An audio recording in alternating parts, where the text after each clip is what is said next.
Hi, friends.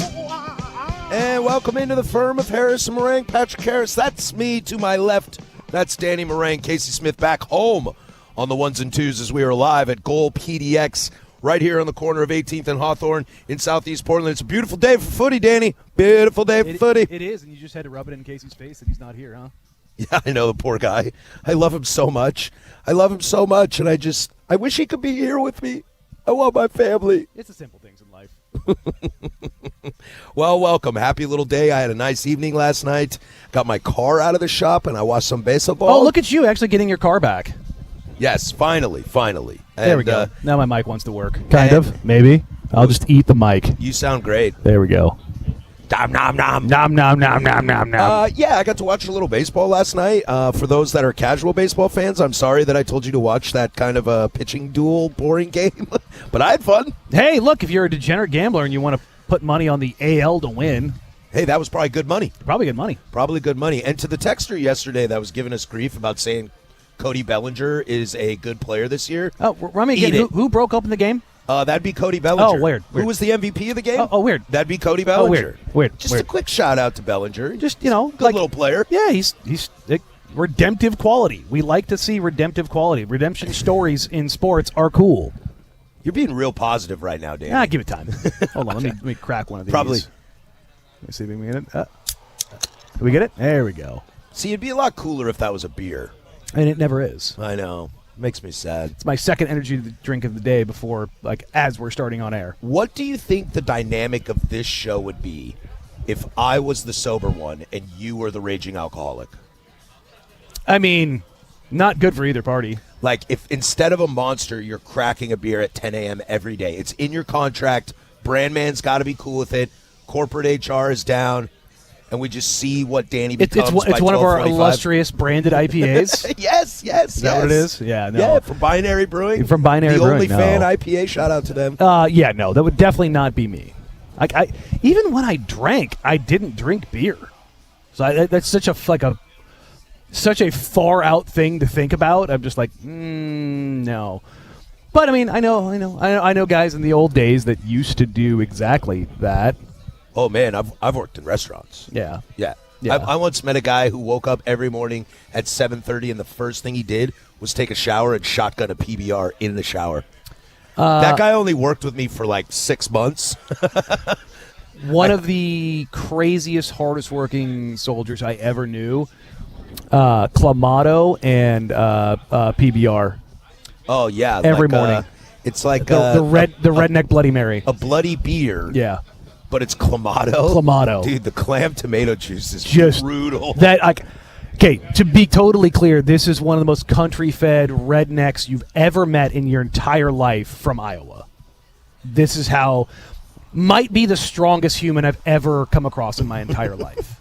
Legitimately grew up on a farm. It's the tomato clam powder. Yeah, dude. This dude, you would watch what he would eat and watch what he would drink, and how are you alive? Yeah. And yet one of the strongest humans I've ever met in my entire life. Well, I still to this day, dude is just an absolute unit. He's 6'7", 280 pounds, just pure corn-fed beef. That's damn near LeBron size. Oh, he's massive. Yeah. Massive. And as much as he partied hard back in the day, probably the kindest, softest, gentlest person you've ever met. It's such a stark contrast. It doesn't make any sense, but yeah, there he is. I gaslight myself that I am squishy, not because I'm lazy, but because I drink beer.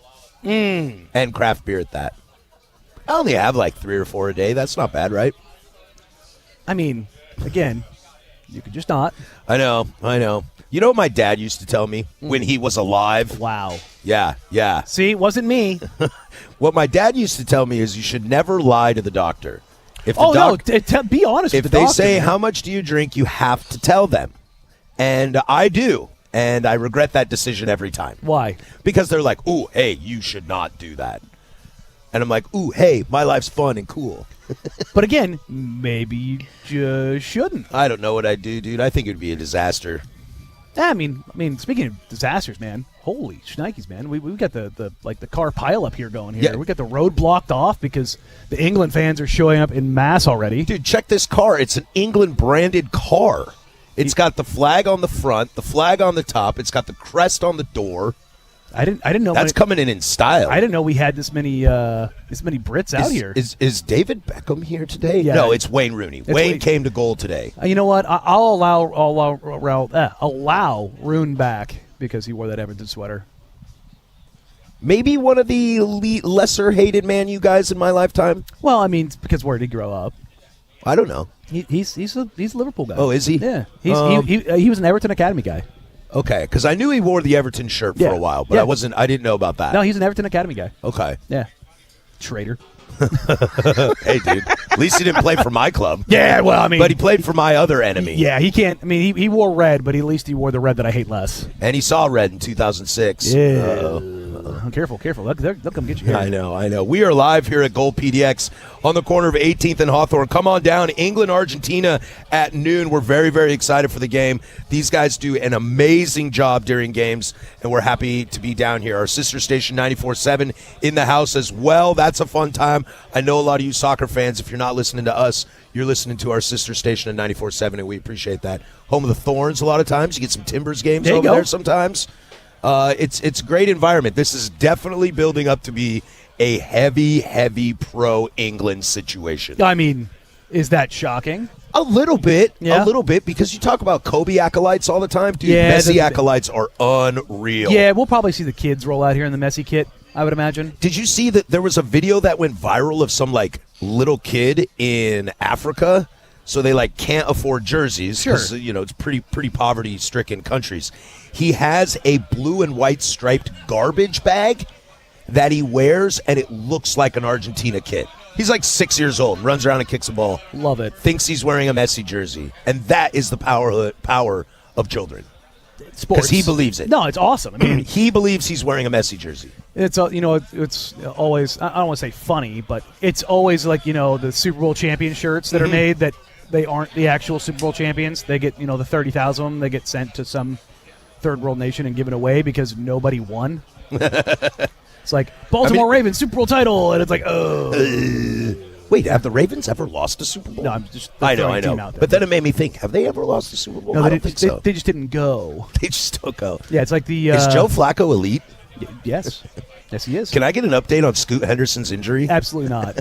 We on the way here this morning, I got here significantly later because of the Hawthorne Bridge going up for some ungodly reason. I would argue you got here on time you normally do. No. Hey, when we do remotes, am I early? Yes. Always. Well, earlier. I'm always early on remotes because I want to make sure everything's set up and make sure everything's good to go. But I was talking to the fiance on the way in today, and I told her I was going to bring this one up because I always have to clear the personal conversation before I air it out. She has a tinfoil hat theory that the government is actually what is causing all of our traffic. She thinks that there's robots that get in the fast lane and slow down. And what is their reason for that? Because why? Why does traffic exist when it should? On the way in this morning through Wilsonville, from Wilsonville to Tualatin, it was literally like a parking lot. And there's no wreck, there's no nothing. And yet every 100 yards there's somebody changing a lane and coming to a full stop. I saw a video the other day. I can't remember if it's Japan or China, but they had a certain number of cars driving in a circle, continuously driving in a circle. To regulate traffic? No, to test. Try to figure out why traffic exists. And inevitably, it has pockets that slow down. It's because we all drive differently. And people slow down differently, people speed up differently. Because and people are dumb. And it inevitably will slow down at some point. So there's no red lights. There's no turns. It's literally just a circle going all the way around. Because people are dumb. Because the thing that you're doing while you're driving is driving, and they do 18 other things. Yes. I had somebody on the freeway the other day who was going 38 miles an hour in the fast lane, and I finally get around him, and I look down, or I look across, head down in his phone. You know it, baby. And absolutely laid on the horn. I was scared the crap out of him, which great. I had one the other day. As he goes off the I-5 bridge into the Columbia. Like, well, shouldn't have been on your phone, huh? Had one the other day, actually a couple weeks ago, turning out from where our venue is for the wedding out in kind of wine country in Newburgh, turning on to 99. It's kind of a weird area because, it's everyone's going like 65, 70 miles an hour. And I was turning into the center lane, so that I can get into the center lane and then accelerate and get with traffic because everybody's going 65, 70 miles an hour. This woman who is in the left lane, who is nowhere near me, I'm giving you the motion. Like, I'm here. There's like 6 feet of space between her car and my car.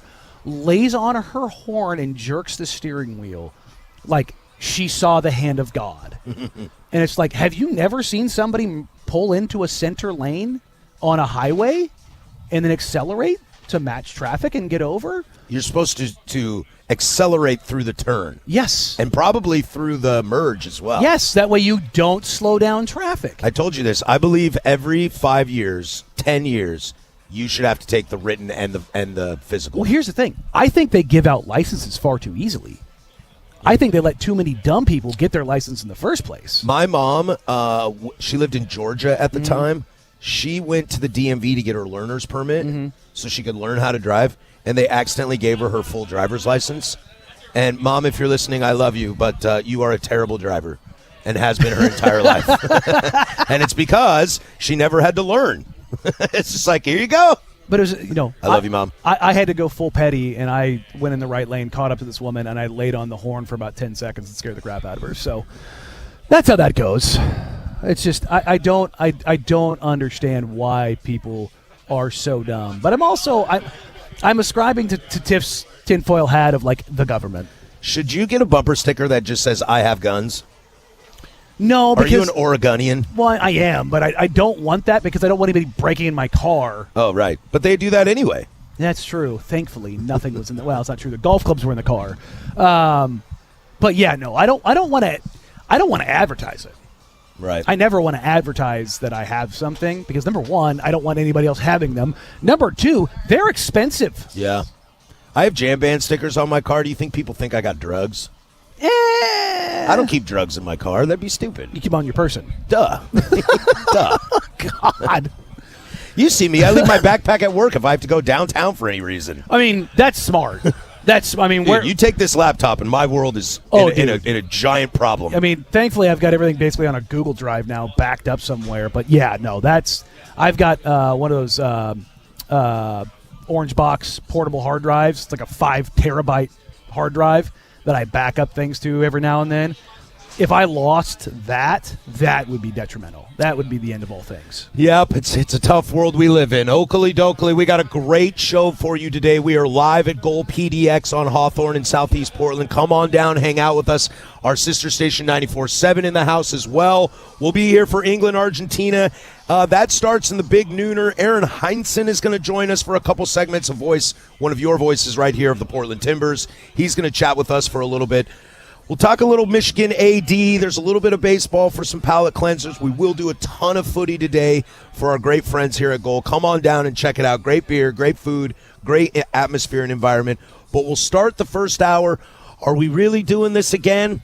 Is this really happening again? Oh, boy. It's not that much money, is it? Moda Center. Next, 105.1 The Fan and the Fan Sports Network.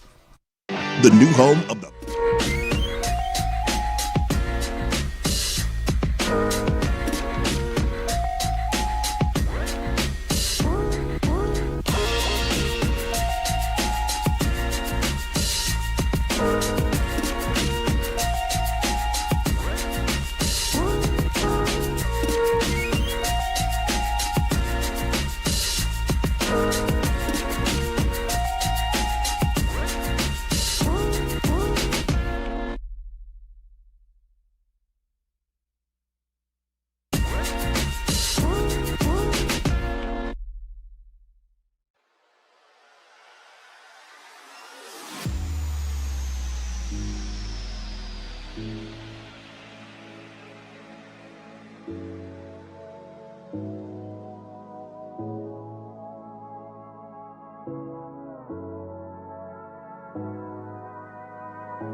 7:19 here, Portland Sports Leader. Don't you forget it. We are live from the very sunny Gold PDX out here on Hawthorne and Inner Southeast. Come on down. It'll be a raffle at halftime you can get a part of. Win some cool prizes from the great people here at Gold. We thank them so much for hosting us today. 503-864-6326. That's the fan text line. She'll let you interact with us throughout the entire day. You can jump over on the YouTubes, like, subscribe, jump in the chat.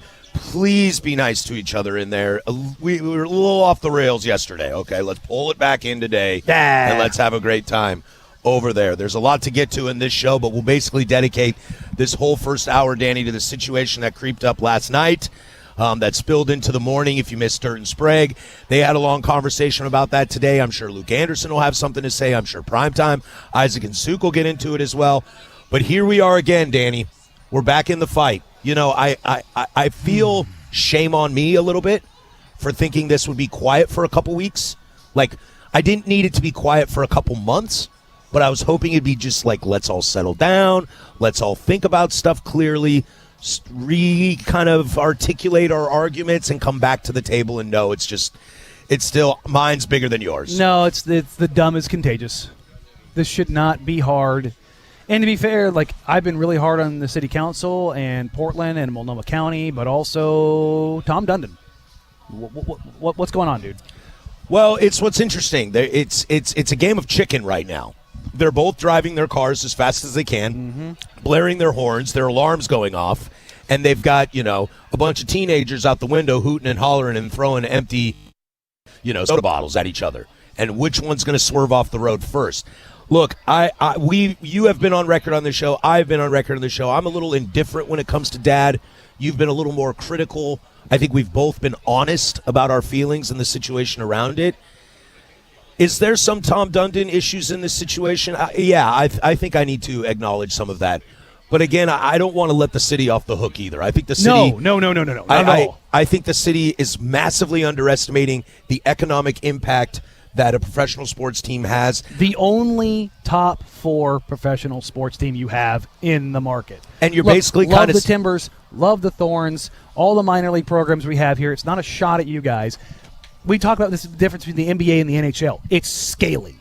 It's like the highest paid player in the NHL just got a $90 million contract. Right, the highest paid player in the NBA just making $65 million a year. Yeah, exactly. Okay, like a year. Like there's just scaling to this is so drastically different. The amount of income it generates, the what it means to the economy is, if you lose this, you are killing your city. So figure it out. A reminder, if you don't know, the city council is looking to approve $120 million in public subsidy for the arena, which does need some upgrades, a lot of structural upgrades as well. And I think, to Dad's point, he wants some more kind of vibes upgrade. And I think that is also needed for not just inside the Moda Center, but around the Moda Center. The state has already approved their 360 share of it. Yep, 365. It's just waiting on the city, and the city is, for some reason, calling the bluff on a guy who can come across as a little bit of a penny pincher, but also doesn't own the building. Not only that, I think we can just drop the pretense. He is. He is more budget conscious probably than most NBA owners. I think he exists in a lot of other leagues. Sure, but I think he is more cost conscientious in basketball than most basketball owners. The only other ownership group I would say that is at the same level is the Pelicans. That's it. And they're massively dysfunctional. Yes. But make no bones about it. And this isn't me being anti-Dundon. This is me being anti any team owner that doesn't have more money than God. That was the pretense that I was operating under before they sold the team. I'm like, I just want somebody to come in where you don't have to worry about this stuff. What did Ballmer do when he bought the Clippers? Said, here's $1.2 billion of my own money. I'm building my own arena. Sure. Everybody else can shut up about it. I'm going to do it the way that I want to do it, and that's what's going to happen. And I think that you have a fair point when you talk about, you say this all the time. When the Blazers went up for sale, you wanted somebody that had more money than God. The problem is that there just aren't that many people looking to buy a team. And I think a big struggle for me, and this is, again, I'm still kind of indifferent on Dad. I got a lot of wait and see that I want to get into before I really decide how I feel. But if you come in and you talk to city council members and the NBA comes in, we get to Adam Silver a little bit later. when you come in and you start having these conversations, hey, I would like to buy the team, the stadium needs a renovation. None of this was a surprise. How do we feel about this? And it seems like the city was kind of like, we're with you in lockstep. We got to hammer out the details, but yes, we want you here. We understand it needs a renovation. We'll make it work. And that's where I have a problem. I don't think Tom ever bought the team with the full intention to leave. I don't think this is Clay Bennett. I don't. No. However, but he has said, you got to do this or it's a serious implication. And the city said, we're with you. And now they're not. And I want to know what changed about that. I think that comes down to the Blazers / Tom Dundon. From what I understand and talking to people, the city, the county, they want the combination of a line-by-line edit of where the money is going to go and not so much a blank check. Understood. But you know what I would also like? As a taxpayer in the state of Oregon, I would also like that for every other thing they spend their money on. Weird. 97% of ODOT money went to special projects. Like, I would like to see that too. How many different times have we seen the city and the state lose $100 million? And I think this goes back to the same point. It's like, you need to be...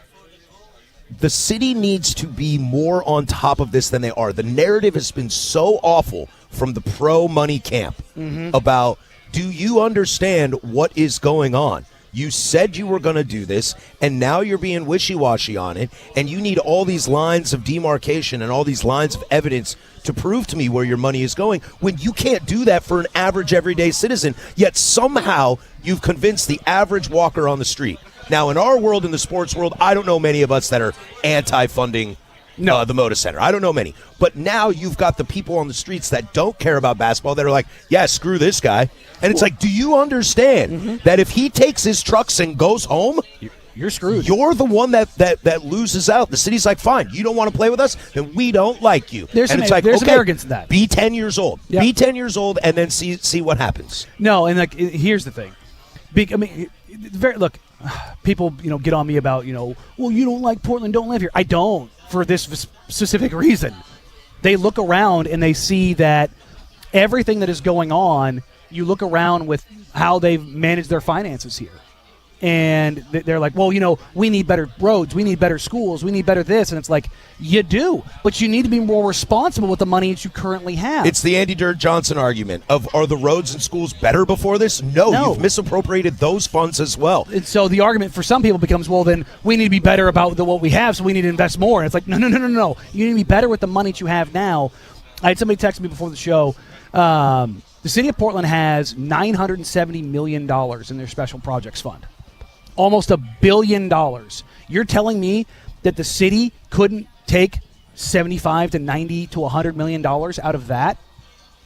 And that's before you get into PSF. That's before you get into the clean energy. And that's the thing is, it's, again, I'm going to go down this path. It's the virtue signaling of what they're going to do with their money that never actually gets anything done.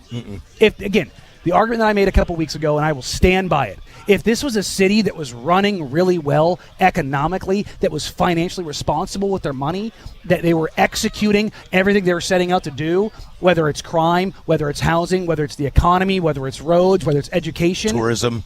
Like, if all those things were going well and everything they had set out to do was like, yeah, everything's going great, I'd be like, you know what, guys? They're being pretty financially responsible. Maybe we should listen to them. I'll use the NCAA football, college football argument here. Oh, goody. Why are you trying to put the people back in charge who screwed it up in the first place? And that's where I'm leaning heavy on the city and the county, because you've been dumb. Yeah, you don't have any leash to work with. You and I sit differently when it comes to our opinions on this city, but we're both lockstep that there's been massive issues. Yes. That money has been mishandled. I think the reformation of the city council, which I think when I heard that, I was like, I don't know if this is a good idea. The unintended consequences, probably one of our top 5 phrases we've said in the last 6 months. The unintended consequences have been pretty rough, and you're seeing it in real time right now. And look, I say this all the time with you, Danny. We have to acknowledge that not everybody loves sports the way we love sports in this town. I'm more than happy to acknowledge that. But you also have to realize the economic impact of not just what the owner of the Blazers makes. Who occupies the building 41 times a year plus, let's just say 5 on average. Or 4. So 45 times a year. They're going to occupy the building 15% of the year. I was just at Moda on Saturday for a concert. And guess what? It was packed. It was sold out. Parking. Guess what? If you had some restaurants down there that were worth a damn. The economy that comes out of that. Guess how many people worked that event? Those same Blazers ushers, the same people I've known there. Parking security. Look, shout out Lisa. She has been with the Blazers forever. I see her at every game. She has been there longer than I've been doing this. And I ran into her up at the concert. I'm just like, hey, how you doing? Good to see you. I'll see you in a couple months. Just like it's the ushers. It's the security. It's the building personnel. It's the people that set up the shows. Like the amount of jobs that go into, like people are like, oh, the Blazers leave, they're only 15%. Like if you think the Blazers leave, that all of a sudden that building's just going to fill up the other 45 times a year because you're not investing in it. It's either you're going to invest in it and you're going to bring in more, or you're not going to invest in it. It's going to become a second-rate building or stay a second-rate building, and you're not going to do it, and it's going to die and crumble like the rest of the city on the economic side. I'm gonna ask you a question here. Do you enjoy going to the Pearl District often? I do it literally every day. No, I mean like for leisure. Yes, if we come down there, for sure. But it's a bit of a jaunt for me. But if we go somewhere, yeah. Could I argue the Pearl District is not as fun as it used to be? Yes. Okay, my last job before this, I was the AGM at a brewery right down there in the Pearl. Mm-hmm. We had months upon months upon months where numbers were down. Mm-hmm. Do you think that's because we're like bad at our jobs or don't have a great product? No, it's no foot traffic anymore. No. And so that's the kind of situation. If you don't give people a reason, they're not going to go. And here's the thing. Portland, as big a market as it is, it's a top 25 market. Mm-hmm. Guess where the people come from? Outside the city. Call them bridge and tunnels. It is one of the biggest transient major cities in the country. As in, people come from the suburbs into the city. The vast majority of people who go to Blazers games, who go to concerts, all those kind of things, they aren't coming from the Portland city region. They're coming from the outlying suburbs. They're coming from Vancouver. They're coming from Beaverton. They're coming from Hillsborough. They're coming from Tualatin, Sherwood, Newburgh, Wilsonville. That's where this all comes from. And if you don't have a draw, what do you do then? I have no idea. You also own the building. Plain and simple. And guess what? If you want to say that you got snookered by the Allen estate, then why should I trust what you're saying? Without a doubt. Oh, Jody Allen and the Vulcans. Oh, here's this nice gift that we're giving to you. Also, it's a depreciating asset, and we know it, and we don't want to pay. If Paul were alive, I think he'd do it. Yeah. But Paul's not.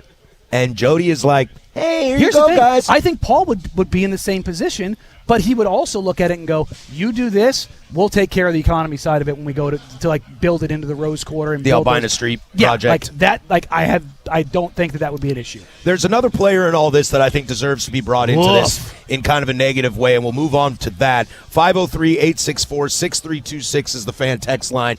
Give us your thoughts on the situation. Adam Silver spoke yesterday, had some things to say, and you know what, Adam? I don't think you're free of all this either. We'll toss it over to Casey with sports. Now, from the George McCoy at Warren Allen Sports Desk, a Sports Center update on the Fan Sports Network, 105.1 FM and 1080 AM. First on the Fan, the MLB All-Star Game was last night, featuring some dominant pitching from the American League representatives as the AL defeated the NL 4-0 in a 15-strikeout shutout. Cody Bellinger was named your All-Star Game MVP as he finished the game 1 for 3 with 2 RBIs on a 2-out single up the middle in the first inning. Over to the World Cup as we have our next semifinal match today at noon as Lionel Messi and Argentina will face off against Harry Kane and England. The last time England and Argentina faced off was in 2002 when David Beckham helped lift England to victory in the group stage, and with the memory of Diego Maradona's hand of God looming in the minds of many, we are set for kickoff at noon in Atlanta. Your Portland Timbers are back in action on the road tomorrow night as they will take on the Seattle Sounders for a 7:30 kickoff. You can catch all of tomorrow's coverage right here on 105.1 FM and 1080 AM when pregame coverage kicks off at 6:30. And finally, it's Opens Championship Week here on The Fan. Golfers are prepping to tee off at Royal Birkdale Golf Club in Southport, England tomorrow morning. Scotty Scheffler, he comes in as your outright betting favorite, followed by Rory McIlroy and Matt Fitzpatrick. And for more sports scores and stories in 30 minutes, I'm Casey Smith from the George McCoy at Warren Allen Sports Desk. Hurt, missing work? Insurance companies acting like jerks? Don't call your mom. Call George McCoy at warrenallen.com. Your home for Seahawks.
We are live down here at Gold PDX on the corner of 18th and Hawthorne. Come on down to England, Argentina at noon. There'll be a raffle with some giveaways here as well. Our sister station 94.7 in the house, your home for alternative music in Portland. Mark Hamilton was on Dirt and Sprague this morning. The great Mark Hamilton talking some English footy with them. We'll get to that in the Big Nooner. Aaron Heinsohn, your voice of the Portland Timbers on your home of the Portland Timbers, will join us in the Big Nooner. We're talking Moda Center here, and 503-864-6326 is the fan text line, or you can throw it over on the YouTube. Couple thoughts here I want to read. I don't think the Blazers are going anywhere, but as someone who grew up in San Diego, I'm getting a lot of deja vu that the Chargers went through Is anyone surprised that our city council is incompetent? They're slowly killing the city.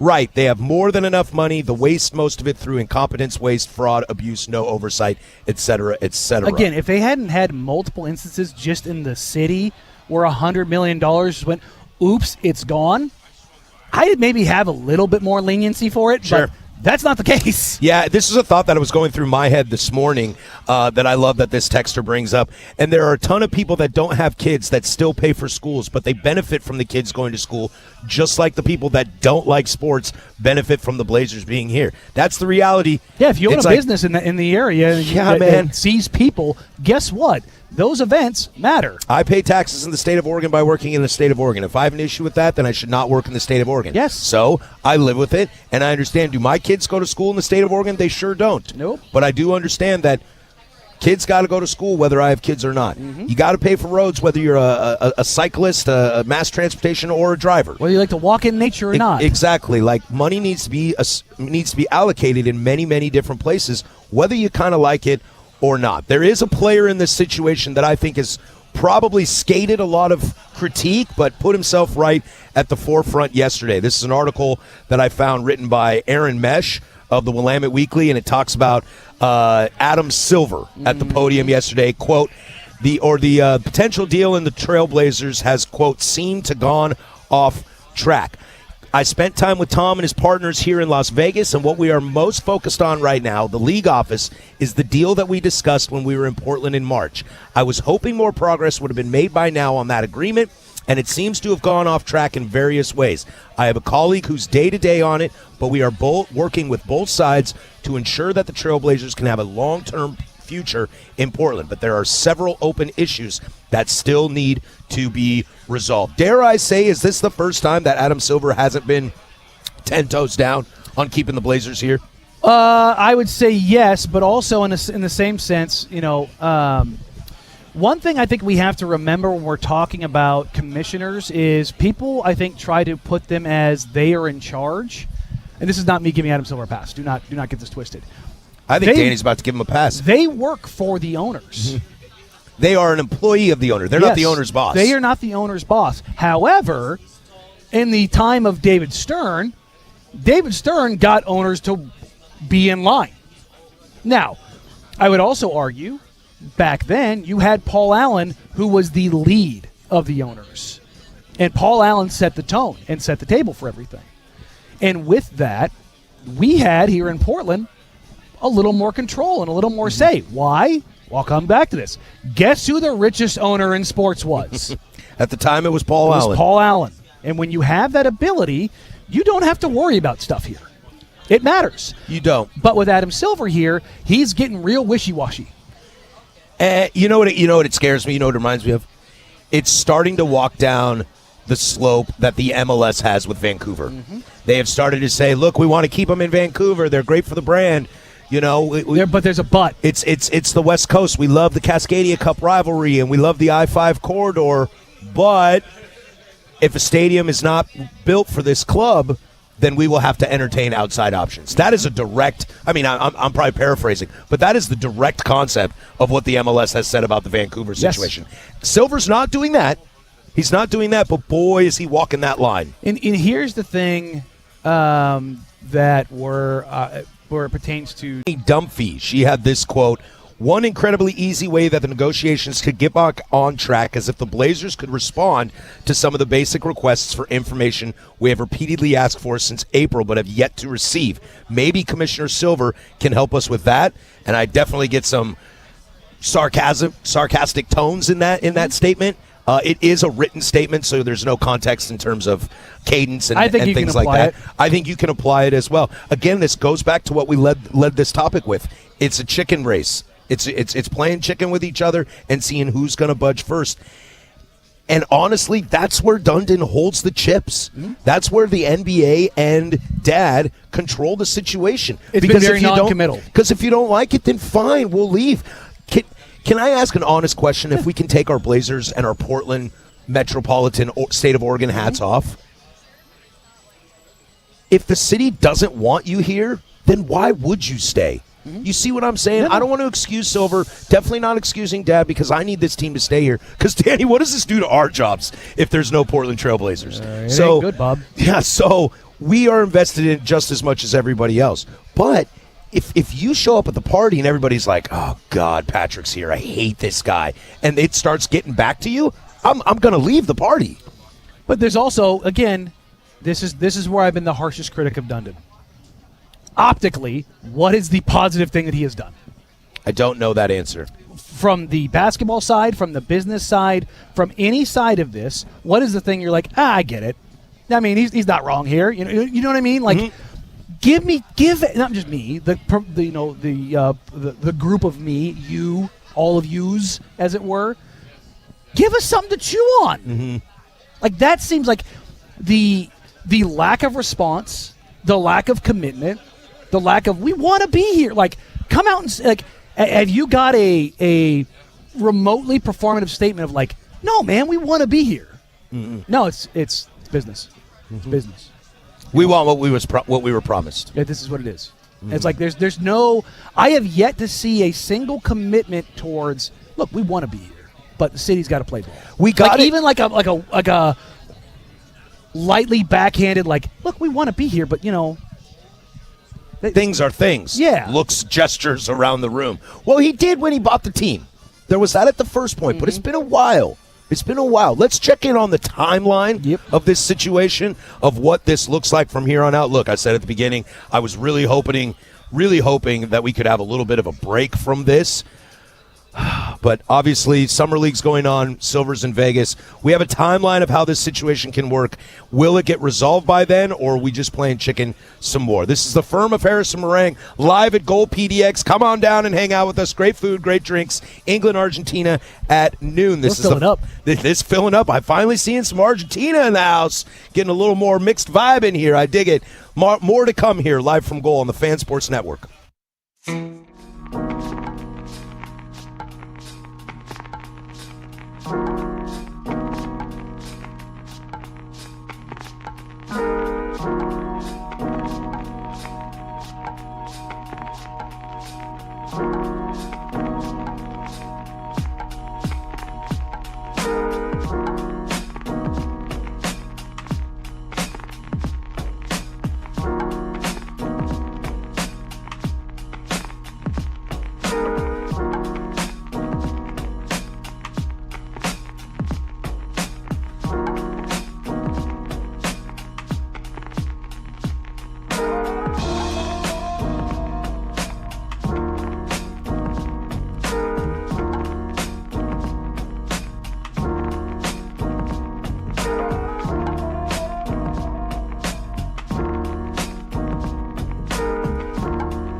hanging out here live at Gold PDX on Hawthorne. Come on down, say what's up. Place is filling up. I keep seeing guys walking across with cases of beer, and it, well, let's just say my neck itches.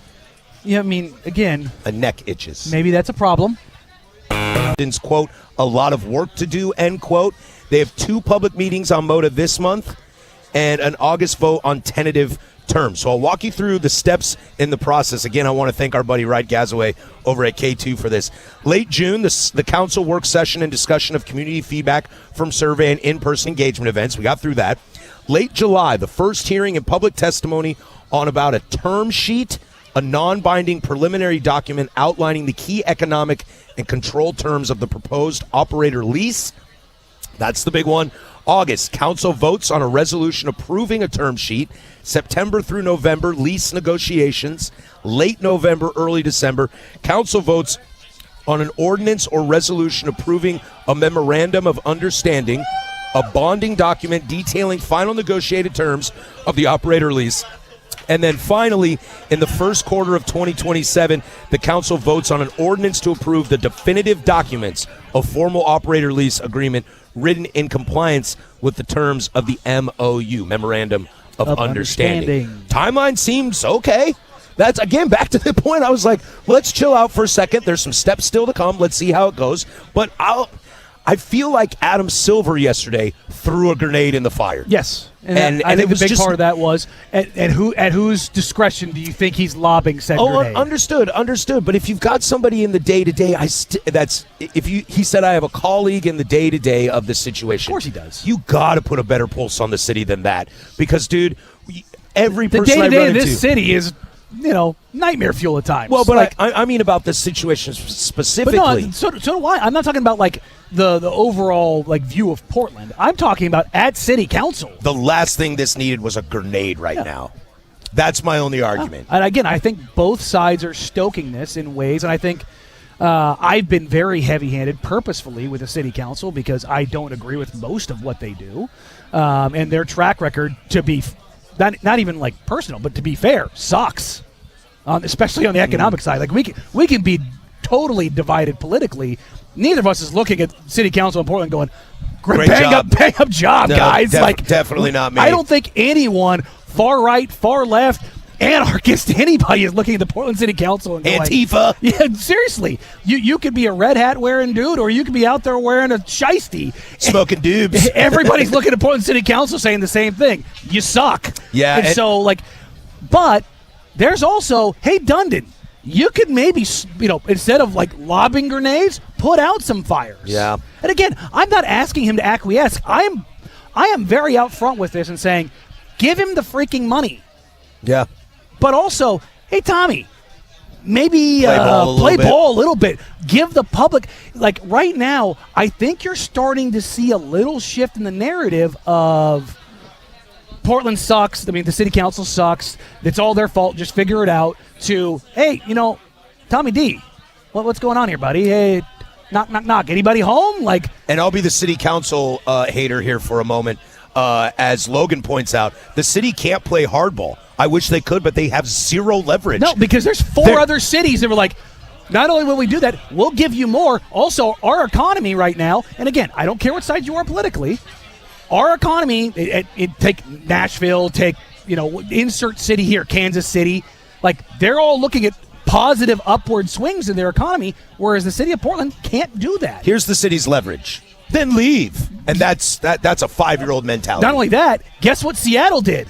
Yeah, left. Then leave. And Clay Bennett said, peace. And how many Sonics fans have been wrecked since? For 20 years. Also under Adam Silver's watch. Mm-hmm. I'll read this last text, and we'll kind of move on and take a palate cleanser. We can circle back a little later on this. But this text is so spot on. Portland loses the Blazers, and in my honest opinion, there's 0% chance any other team will ever replace it. There'll never be an NFL team here regardless, but an NHL and MLB is never coming here. You will.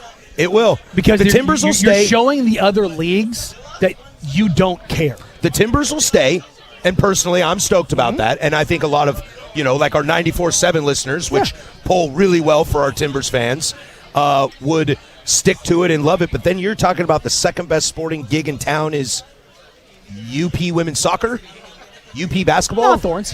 Thorns. Hillsboro Hops, Pickles. No offense to any of those. It ain't Winterhawks? the Trailblazers. Yeah. It ain't the Trailblazers. No. And you know me, I have massive issues with the NBA. Sure. I have issues with silver. I have issues with the aesthetic of the game itself. I have issues with how it's marketed and how sometimes unwatchable it can be.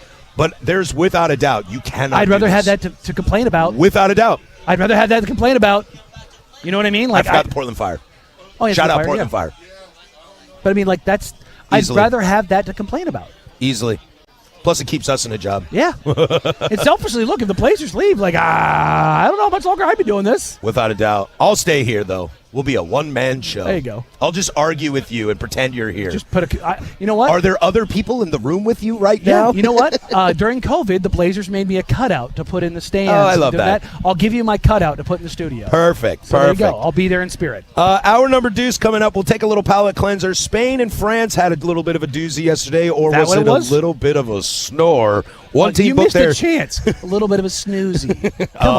Come on. One of those teams booked their spot in the final. They'll take on the winner of England, Argentina. We'll go there next. Hour number deuce, Portland Sports Leader, live from Gold PDX, 105.1 FM and 1080 AM. If you're considering new construction.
George McCoy at Warren Allen Sports Desk, a Sports Center update on the Fan Sports Network, 105.1 FM and 1080 AM.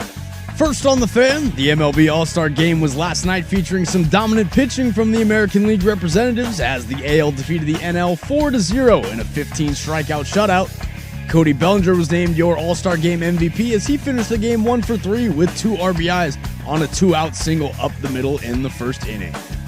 Over to the World Cup as we have our next semifinal match today at noon as Lionel Messi and Argentina will face off against Harry Kane and England. The last time England and Argentina faced off was in 2002, when David Beckham helped lift England to victory in the group stage. And with the memory of Diego Maradona's hand of God goal looming in the minds of many, we are set for kickoff at noon in Atlanta. Your Portland Timbers are back in action on the road tomorrow night as they will take on the Seattle Sounders for a 7:30 kickoff. You can catch all of tomorrow's coverage right here on 105.1 FM and 1080 AM when pregame coverage kicks off at 6:30. And finally, it's Open Championship week here on The Fan.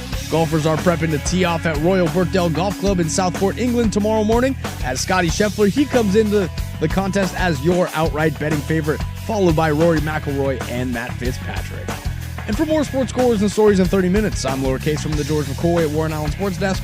Hurt, missing work? Insurance companies acting like jerks? Don't call your mom. Call George McCoy at WarrenAllen.com. The home of prime time with Isaac and Sue.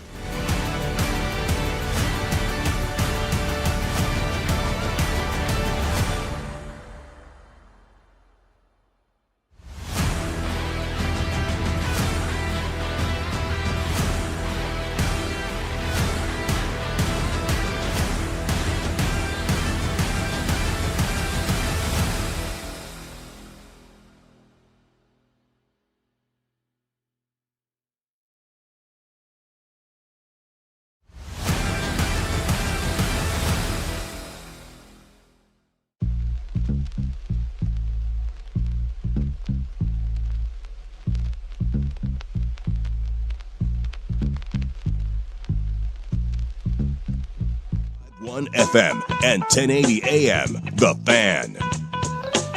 Hour number deuce here. If you're missing the first hour, you can download that on the Fan Podcast, 1051thefan.com, the Odyssey app, wherever you get your podcasts. You can go over to the YouTubes, 1051 The Fan. That's the channel. If you missed Dirt and Sprague this morning, you can go back and check that out. If you can't catch Primetime or Happy Hour live, you can get that wherever you get your podcasts. Our first hour is usually up in about 15 minutes. Give Lowercase back home. He's doing the hard work. So give him a minute. He'll get that podcast up for you as soon as possible. I do still kind of want to read a couple texts, Danny, before we move on to the Spain-France game from yesterday. We got Petty Beaver fan is in, and you know we live for Petty on this. I do love it. I don't want the Blazers to leave, but part of me wants them to leave so that Duck fans can know what it was like for Beaver fans when they lost their conference. It's the closest thing that they would come to understanding what it feels like. Taking shots. I like it. And then this one, and this goes back to your point initially, before it was found out that it was Tom Dundon that was going to buy the team. Phil Knight should have bought this team. The city and Tom are both to blame. I think both of those are accurate statements. And Phil Knight should have bought now, the team, but he also shouldn't have gone the Petty route of like, here's $2 billion, take it or leave it. Because guess what? It sold for more than double that. He tried to be cheap and he couldn't make it happen. And then he tried to do hit pieces where they went after the Allen estate, and again, the tactics of it all. And just on this, the whole, I know we were going to talk France-Spain, but just on this note, we've talked about this so much with MLB and MLBPA and what is being said in public versus what isn't being said in public. It's getting drug out. The owners have put out commercials that want fans to think that the players are the bad guys. But they're like, as far as the leverage play here goes, if you tie that into like locally, I don't think the Blazers are engaging because I think they have a 6-6 vote.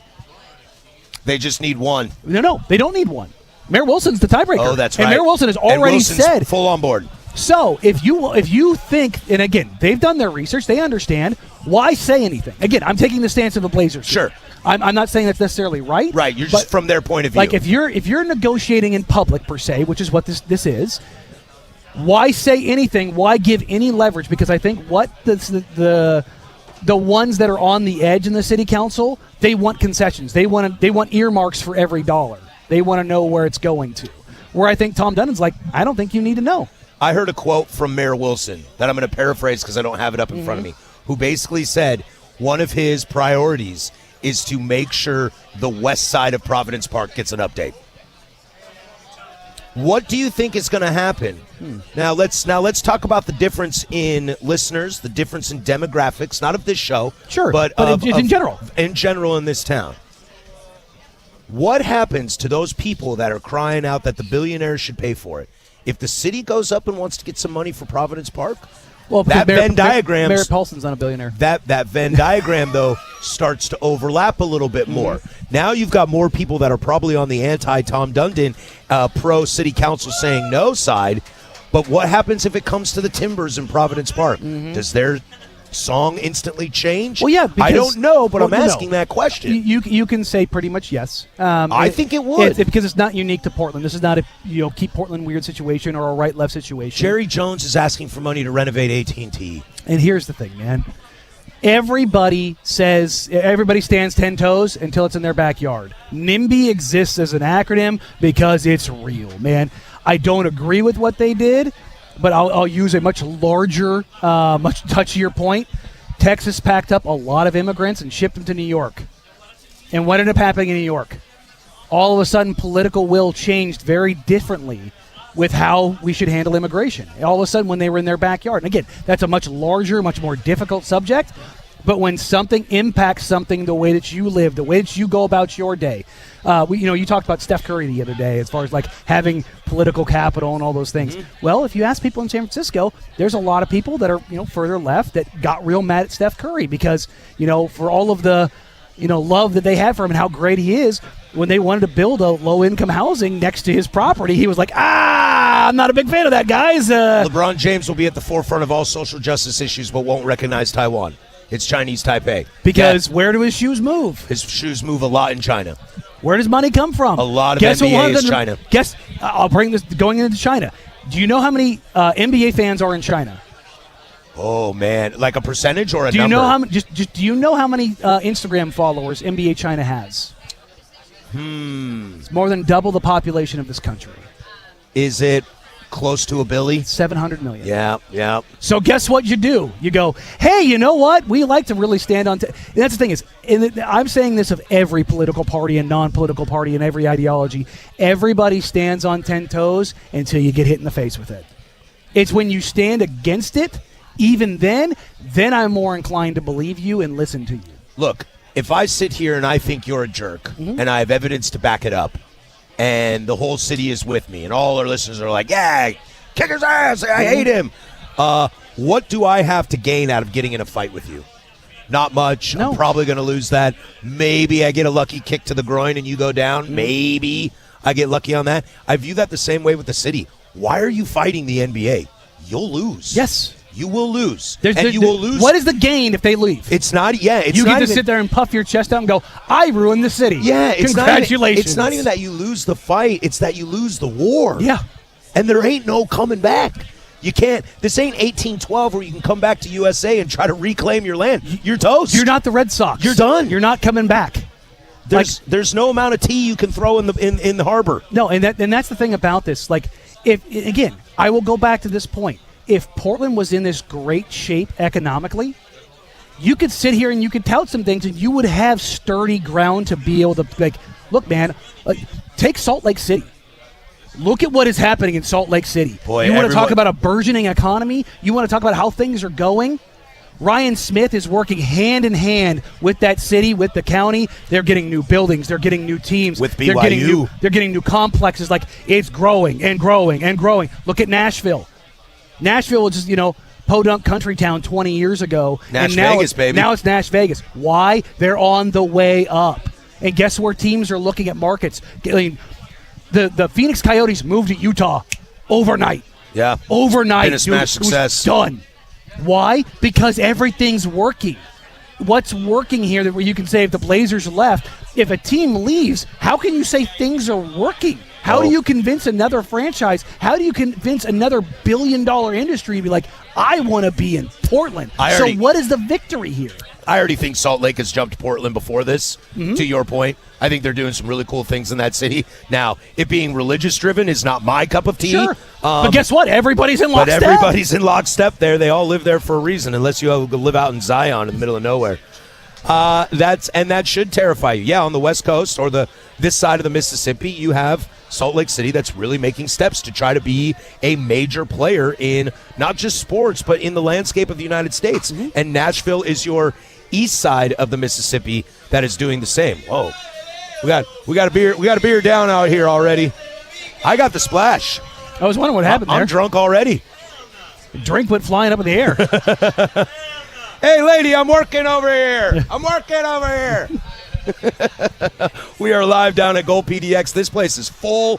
We are a little under an hour away from broken glass kickoff already. Yeah, we're a little under an hour away from kickoff of England, Argentina. Let's take a quick break. Let's actually get into the action yesterday. There we go. Perfect timing. Perfect timing. Yes. We'll go there as Spain defeats France 2-0 to book their tickets to the final. Who they going to play, but we'll go through that game first. That's Danny. I'm Patrick, live at Gold PDX, 105.1 The Fan.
Hawthorne in southeast Portland. Y'all should get down here. Place is filling up fast. A very pro-England bar definitely right now, but I see some Argentina jerseys. It's hard to miss the blue and white with the number 10 on it. The Acolytes are everywhere, always and forever, will always be. We got a lot more to get to today. Aaron Heinsohn will join us in the nooner as well to talk a little Timbers, a little World Cup as Timbers get back to action tomorrow. You can hear that game right here on the Fan Sports Network, your home of the Portland Timbers. Pregame starts an hour before kick, so we'll have that for you as well. But we'll take a little pause on this Moda Center stuff, and Danny, we can get back to it at some point if you want to. I'm sure we'll get back to that. I'm sure we will as well. Yesterday, Spain defeats France 2-0 in what was kind of a snoozer of a game for sure, but this has kind of been Spain the entire tournament. They have played very, very stingy defense. They've only given up one goal this entire World Cup. Is that good? It is very, very good. Now, I remember I picked Spain to win this World Cup. And then you wishy-washy. But it was very, very clear to me that France was looking like a juggernaut, and Spain struggled against, what's that place called? Cape Verde? Cape Verde, You struggled? Come to find out, Cabo Verde, pretty damn good soccer team. Turns out they were pretty good. They could have beat Argentina, pushed them to the brink. So in hindsight, looking back at that 0-0 draw with Cabo Verde, I'll give Spain a little credit. Was it a pretty game yesterday? No. But France played extremely sloppy, extremely careless, and Spain pounced on it. Look, we were on the air yesterday when Luca Dina kicked Yamal. He didn't intend to do it. He never saw him, which is why saw him coming. Which is why he didn't get a card. Because usually, if he would have saw him, that's a red card. Oh yeah, he right there, straight red. But you could, and not only that, a couple of the French players argued, but Dean was just he just put his hands up like, I just kicked the crap out of him, and I can't argue that. And I think you also have to acknowledge, and I don't want to give him grief for it, but I think you got to give Lamine Yamal a lot of credit for being aggressive in that situation. He went balls to the wall and hauled for that ball. Putting Dean in that position to make a play was the move. Yeah. It was the move, and Jamal got it. Did Jamal sell it a little bit? Well, yeah. Of course he did. But he also took a full extension kick to the middle of the thigh in midair. It was 100% a foul. Without a doubt. And that's kind of why I picked this Spain team in the beginning to win it all. I still don't. If Argentina beats England, I will take Spain to win that game. If England beats Argentina, boy, I got no idea. I might pick England for the vibes, just because that would be wild to see that happen. Again, is there a spot where they're just taking all loose? But I remember the reason I picked Spain going into this tournament is because they reminded me a lot of the Spain team in 2010, coming off a Euro win, a young team, a lot of tick. They haven't lost, passing. man. They haven't lost in forever. They don't give up goals. I don't think their striking is particularly as lethal as it was in 2010. Nor is the midfield as dominant as it was. There's then. no Iniesta and Xavi and Xabi Alonso there, and that is not the midfield. No, and you don't team. have Sergio Ramos back there, who was prone to mistake, but also was prone to breaking a team open with a ball over the top. That Busquets, Puyol, Piqué. Where you had four guys back there who can go forward. Iker Casillas in goalie. I thought Spain's goalie yesterday was absolutely fantastic. And you know what? Dare I say, and I know we always try to give the benefit to the winners, I think this game falls on France. I thought France was the better team. I don't even know if I thought they were the better team yesterday. Mbappe said it afterwards. He was like, we're sloppy. And it's kind of like USA against Belgium, man. When you get far in the tournament, you can't play your worst game when it matters the most. No. It feels to me, I'll go ahead and say it feels to me a little like France thought they were going to win. And I just got to show up today. Didn't come out with the right mentality. Yeah, I got to show fair. up today, and we'll take care of this. And for a France team that's been in the last World Cup final and won the one before that, that's a bad look. And as much as we killed the USA men's team for having poor energy, some of that blame needed to go on Mauricio Pochettino because it is a coach's job to get your players up for it. Some of this falls on Didier Deschamps, too, who is a France legend. They're never going to hate him for it. For a lot of reasons. Yeah, he won one as a player. He won one as a coach. He lost another final as a coach. Remind me, was he a decent player, too? He was a decent player. Yeah, it helps when you have Thierry Henry and Zinedine Zidane. Yeah, still. But I think a lot of this falls on France because they looked so confident that almost maybe that confidence is what tore them apart. Yeah. I thought in the first probably 30 minutes of that game, even though they were down relatively early, I thought France was the better side. I like the chances they were creating, the opportunities they were creating. The number of times I stood up like, ooh.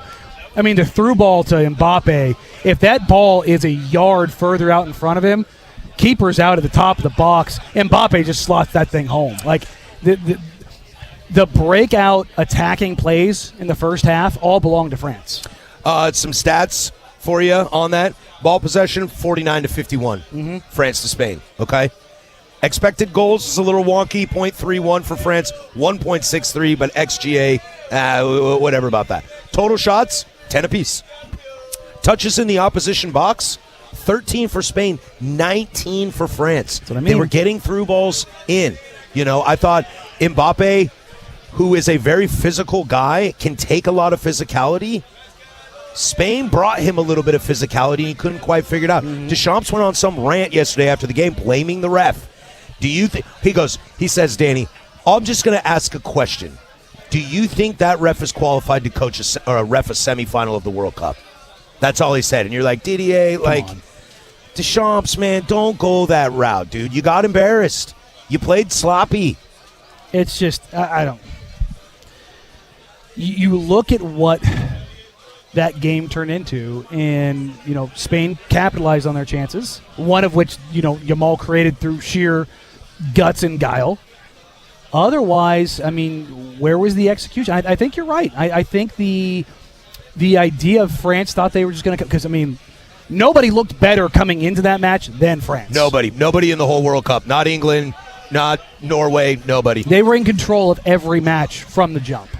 That's how they operated. And they played in different styles. Okay, Paraguay was like, we're going to be cheaps. And we're going to beat you up. And Mbappe looked at a guy who tried to throw him down. He just laughed at him and walked away. He was like, fine, we can play this game. We can play this game. And that's the thing about, like, you want to talk about the difference between the U.S. and world powers in soccer? The U.S. can play one style. Yeah. Teams like France can play multiple styles. Can adapt. England can play multiple styles. Oh, you want to get big and physical? And like, okay, cool. Deal with Harry Kane. Deal with a big center back crew. Like, deal with an aggressive midfielder. Oh, you want to play fast? England, we can do that. France, we can. I mean, France, does any team play faster at the top of their game than France? No, not with that three-headed monster. I mean, you saw it in multiple times. I mean, maybe Brazil, but that's so much hero ball. But as I'm saying, like, with the way France attacks, they can just push everybody forward, and all of a sudden, you're just peeing down your leg because you're like, oh, God, is it Elise? Is it Dembele? Is it Mbappe? Like, who's it going to be over and over and over? It's like, where do you shift? How do you deal with that? And that's the way they played. Even when Paraguay was trying to be physical with them, what did France do? Even though it's a 1-0 game, it's pressure. That's exactly what I was going to get to. If you look at the momentum chart, up until halftime, after Spain scored their goal, they had more momentum. Yes. Yeah, and it's like, okay, we're down one, but we knew we were going to score anyway. Then all of a sudden, the 58th hits, Pedro Porro gets through everybody and rips a screamer real close distance, and you're now down 2-0, and it's like, holy S, we are in big trouble. Now, France dominated, if you're looking at the momentum chart, France did dominate the momentum leading on after that, but at that point, dude, it's 2-0 in a semifinal. And ball has to go in net. I also saw crazy stat. France win down at halftime is 0-1-11 in World Cup games. Really? They've never won after being down at halftime. They don't know how to play from behind. They don't. Now, I don't the French always being front runners? I don't always love waving white flags, perhaps? I don't always love those stats because, like, if you give me stats from the 98 World Cup, none of those guys are on the 2026 World Cup. No, but there is something to be said. I mean, about stylistically, sure. Not just that, but like shaking the ghost off. The Red Sox, the Cubs, like when that pressure is there because of how things have gone in the past, those markers are there. That's just the reality of it all. So you take a look around and you go, that just like, how do you beat not only that team but that ghost? How disinterested will France be in the third place game? It depends on who they're playing. You think if they play the English or Argentina? I think if they play England, it's probably a little bit. We suck the least. We got some old war vibes going on there. I think there might be a little bit of that. You know what I mean? just a little something. Oh, that'll be interesting. Spain defeats France 2-0 to advance to the World Cup final. They will take on the winner of Argentina and England coming up here in about 30 minutes, a little bit more. We are live at Goal PDX on the corner of 18th and Hawthorne in southeast Portland. This place is full and full and full. We are out on the street. People are now out in the street again. It's a very pro-English bar, but hey, you Argentinians and you Messi acolytes, we'll take you down here as well. We'll broadcast throughout the first hour, the first half, and then I'm hanging out for the second half. There's no way you're getting me away from this TV. I will be on the golf course teeing off at 1:45. Kudos to you. England, Argentina in the Big Nooner. I can't wait for that. We'll have that conversation at noon. Aaron Heinsohn, your voice of the Portland Timbers, along with Fletcher Johnson.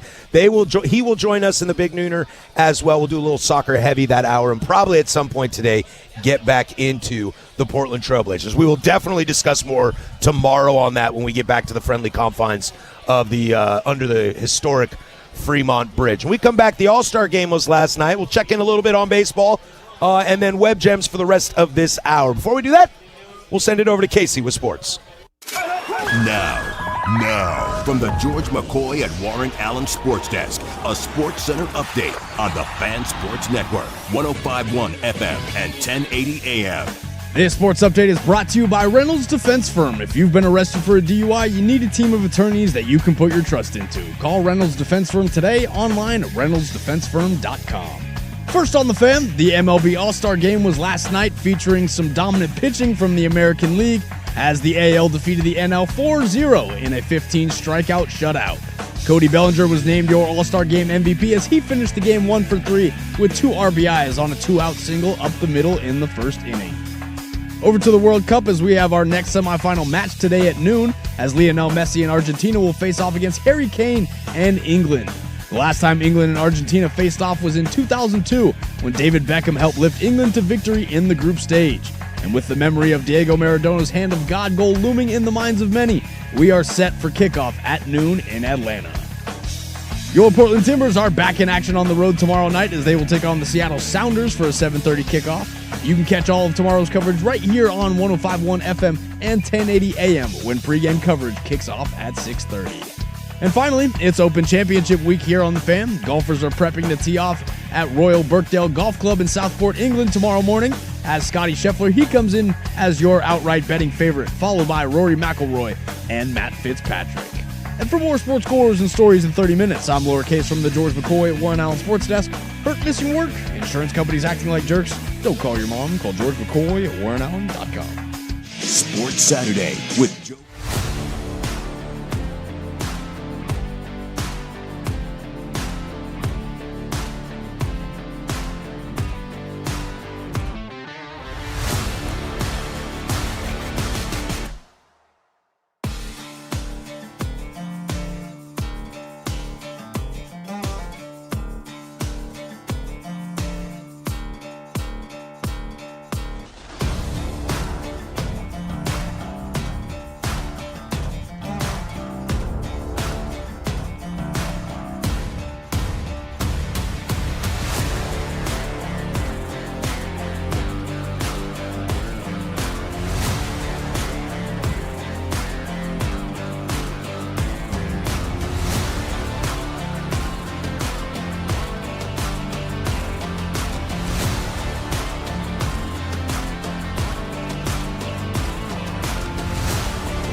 Club. I think I should drop. My engine tries to park, but there ain't no spot. And every single time I'll take you to the top. I'm leaving, I'm going home, going home. I'm traveling through my mind. The Fan's YouTube channel is taking off. There's nothing you can do but throw your hands up and go, dude, that's impressive. Dirt and Sprague, The Firm, Happy Hour, and Primetime. Streaming live every weekday. Damn, do they nail it. Head to youtube.com/@1051thefan to subscribe for shows, shorts, and clips from Portland's sports leader. I'm a sucker for how easy it is. Join the thousands of fine people, dirtbags, and saints partying with The Fan on YouTube. Primetime with Isaac and Suk. I love what the Rams do because they're the one organization in football that just operates with, I don't give a hell. I really don't care about the future. We are going to win, and we are going to win right now. So the Rams barely miss out on going to the Super Bowl, and they add Trent McDuffie and Myles Garrett. Yeah. Like, Les Snead is sitting back with his hands on his head like, all right, the ball's in your court, boys. The home of Primetime with Isaac and Suk. Weekdays 3 to 7 on the Fan Sports Network. Dirt and Sprague. Dirt and Sprague. I'm Dirt. Let's call our buddy, Bill Ryan. Longtime voice of Utah football. We love having him on. It's a sign that football is around the corner. And we need to start with the hard-hitting questions. Bill, good morning to you. Did they mandate you get branded with the Monster Energy logo upon your departure from Big 12 Media Days? Boy, every interview you do with me from now on is presented by Monster Energy. The home of Dirt and Sprague. Weekday mornings from 6 to 10 on the Fan Sports Network. Primetime with Isaac and Suk. But I think this whole process here with Dundon is an evaluation process. And I think you did learn something. I'll go through. I think you learned something about Denny. I think you learned something in the game against the Clippers. I think you learned something in the game against Phoenix. And I think you learned something in San Antonio. Denny is a bona fide top 20 player in the league. I think that Shaden Sharp has played his way out of Portland. I think if you had to say, if you're doing something this offseason to where some people are going to be jettisoned out, Shaden Sharp has played his way out. I think you learned something about Scoot. I think what you saw from Scoot, again, is he's not a point guard. I don't think he's a true two guard. I think Scoot has played his way, hopefully, where you can get something from him. I don't think Scoot figures long-term in your plans. The home of Primetime with Isaac and Suk. Weekdays 3 to 7 on the Fan Sports Network. The Firm of Harris and Marang. Now weekdays 10 to 1. The only thing about that is nobody's asking Ja to be a leader, nor do I think they want him to be a leader. Understood, but I think it's still nice to see people that understand the value of leadership. Maybe Ja's looking at a quiet leader role instead of the vocal leader role he was for a while. For anybody who thinks I'm saying that negative, I'm not. I'm just saying that I don't think that's what the ask is of him. What he is, what he does, how he comports himself, all of that stuff is significantly more important in the immediacy than him being a leader. Mm-hmm. Now, I agree. If he is number one available, like that's the biggest thing. Number two, good and available, consistent. Then we can talk about leadership and him going forward and all those other things. The Firm of Harris and Marang. Weekdays from 10 to 1 on the Fan Sports Network. Dirt and Sprague. Dirt and Sprague. Weekday mornings from 6 to 10. You can try this at home. The team has told you what they think about him. Yes. This is what's funny. The team is doing two things right now. They are literally telling you what they think about him while trying to sell you on the idea of him. Go check their Twitter account. They will show you 3 different camera angles of a layup that he made and be like, it's young time. And then Joe Cronin will be like, I signed another center. I got another center. I got 4 centers. It's like, we got more centers. What do we believe in here? Their Twitter account or the actual GM's move? So the team is actually telling you what they think about it. They told you he's not ready to play. They also, I would love to point out, they had a guy guarding him named Sikarsky. Sikarsky. Is he in the Wire? The home of Dirt and Sprague. Weekday mornings from 6 to 10 on the Fan Sports Network. I'm a fan. Thank you for bearing with us. Technical difficulties. We're live out here on location at Gold PDX. We want to say thanks to them for putting on a great show. Game hasn't even started, a little under a half hour away from England, Argentina. We're out in the streets, and more We English. got well over, 150 people here between the bar and the street? Easy. Probably 200 people. I have the no bar, idea. The bar's packed. Okay, I assume so. I had to go to the bathroom, and it's shoulder to shoulder, and I had to push small people out of the way. Look, you Argentinians better get down here pretty soon because these England fans are going to go crazy. It's like 10-1. Are going to go crazy if they score a goal and go up early in this game. Be a lot of fun. There'll be some raffle to give away from goal here around halftime, right around the time we get off the air. I'm sticking around to watch the game. You want to come out here and take a shot with me, I'll take a shot with you, and we can hang out and have a great time. Aaron Heinsohn will join us in hour number 3 as well. But a little palate refresher here as we kind of deviated from Blazers, deviated from soccer for a moment. Danny, we're at the halfway match for Major League Baseball. And you know how we've said throughout the weeks in the season that the American League is kind of buns? Well, turns out their pitching was pretty good last night. Pitching was pretty good. Defense was good. Defense was very, very good. You looked at those lineups, and I was like, I don't know how this is going to work for the American League, but they pitched really well. Outside of that game, though, there's a lot of really fun storylines right now. We'll start in the American League. Look, in your American League West, if you're a Mariner fan out there listening, I know a bunch of you are, don't worry about the Texas Rangers, okay? They are not built for success. It's not this year. It's not going to happen. Don't worry about it. It's not the Patrick Harris kiss of death, I promise you that. But if you're a Mariner fan, you guys got to turn it on a little bit. I think you'll inevitably do it. I think Buster only doubled down the other day and said the Mariners will go to the World Series in a wide-open American League. So there's that. Shout out the Tampa Bay Rays and shout out the Chicago White Sox. If you know me, you know how much I can't stand the White Sox. That's been a really, really fun story. It is hilarious that the Sox, your Guardians, and the Twins are just kind of there because that division is buns. Yeah, dude, 120 if I cash out at A. I mean, my goodness. But, the AL East is absolutely loaded to the point where the Blue Jays are 6 games under 500.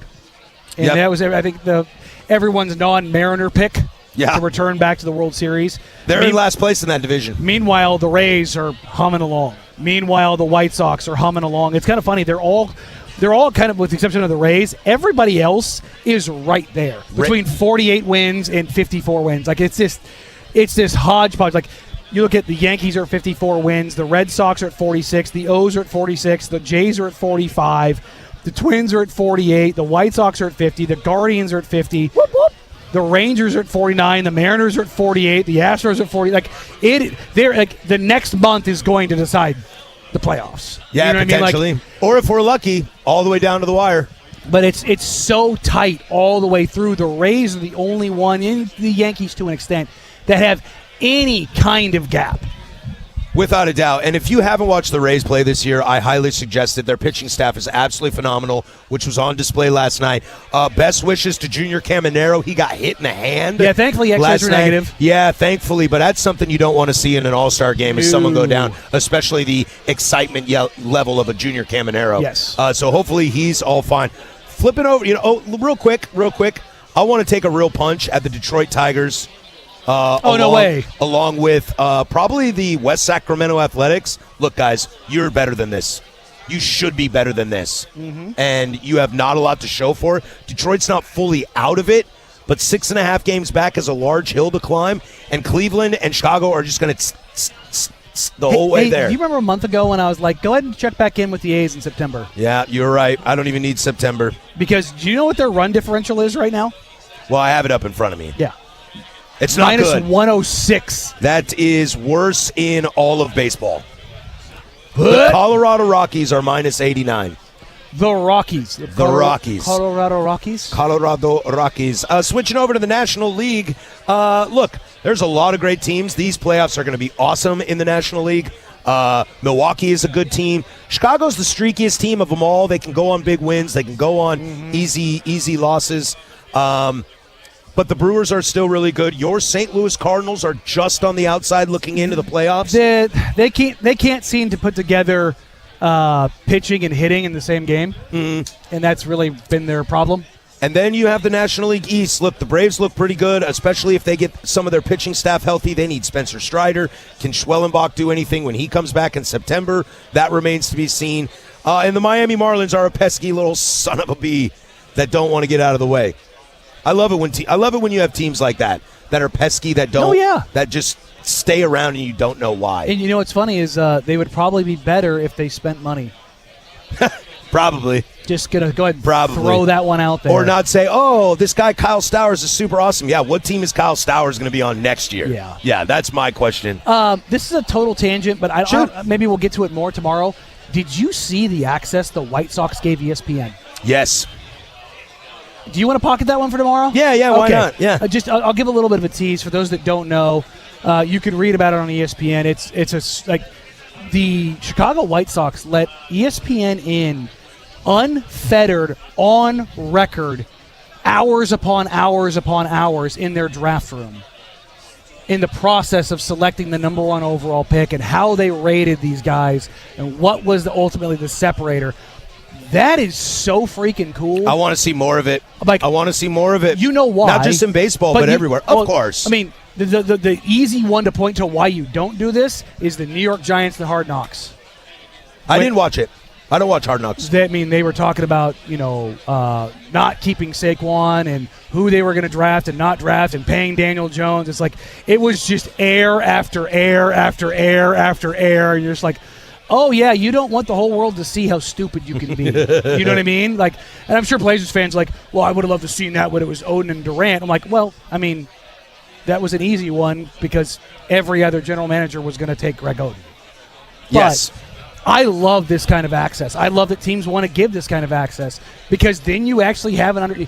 You can't go away from it. It's like when we see the cameras picking up guys at the NFL Combine, like Aaron Glenn asleep. It's like, ooh. Whoopsies. What's really funny is, without giving away too much, do you remember the scene in Moneyball when, Brad Pitt, Billy Bean standing over? It's like, he refers over to Jonah Hill over and over. Why do we want him? Because he gets on base. And, you have the old-timey scouts like, well, he's just got it. And there's some of that in there. Sure. That still exists in baseball. For all of the people analytics is taking over. You still got old-timey West Coast regional scouts I don't know, man. His ability to adjust is just awesome. Well, and we talk about this in basketball as well a lot, where it's like the analytics look good, but do you got it? Are you a winner? Do you have basketball IQ? Yes. Those are the intangibles that the stats don't show you. They don't measure. But one thing that made Billy Bean great was he was able to sit down with a David Justice and say, I need you to be a leader. It's like, I'm not a leader. It's like, well, be one. I need you to be one. I need you to be one. And if you are and you look great, we'll ship you out. Send you wherever you want to go. But right now, I need you to do this. This is the thing I need you to do. Oh, man, baseball. I love baseball. We come back. Everybody's favorite Web Gems. This is how you figured it out, ACC. Oh, buddy. Web Gems is next. 105.1 The Fan live at Goal PDX. The Fans.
on the Fan Sports Network, 105.1 and 1080 The Fan.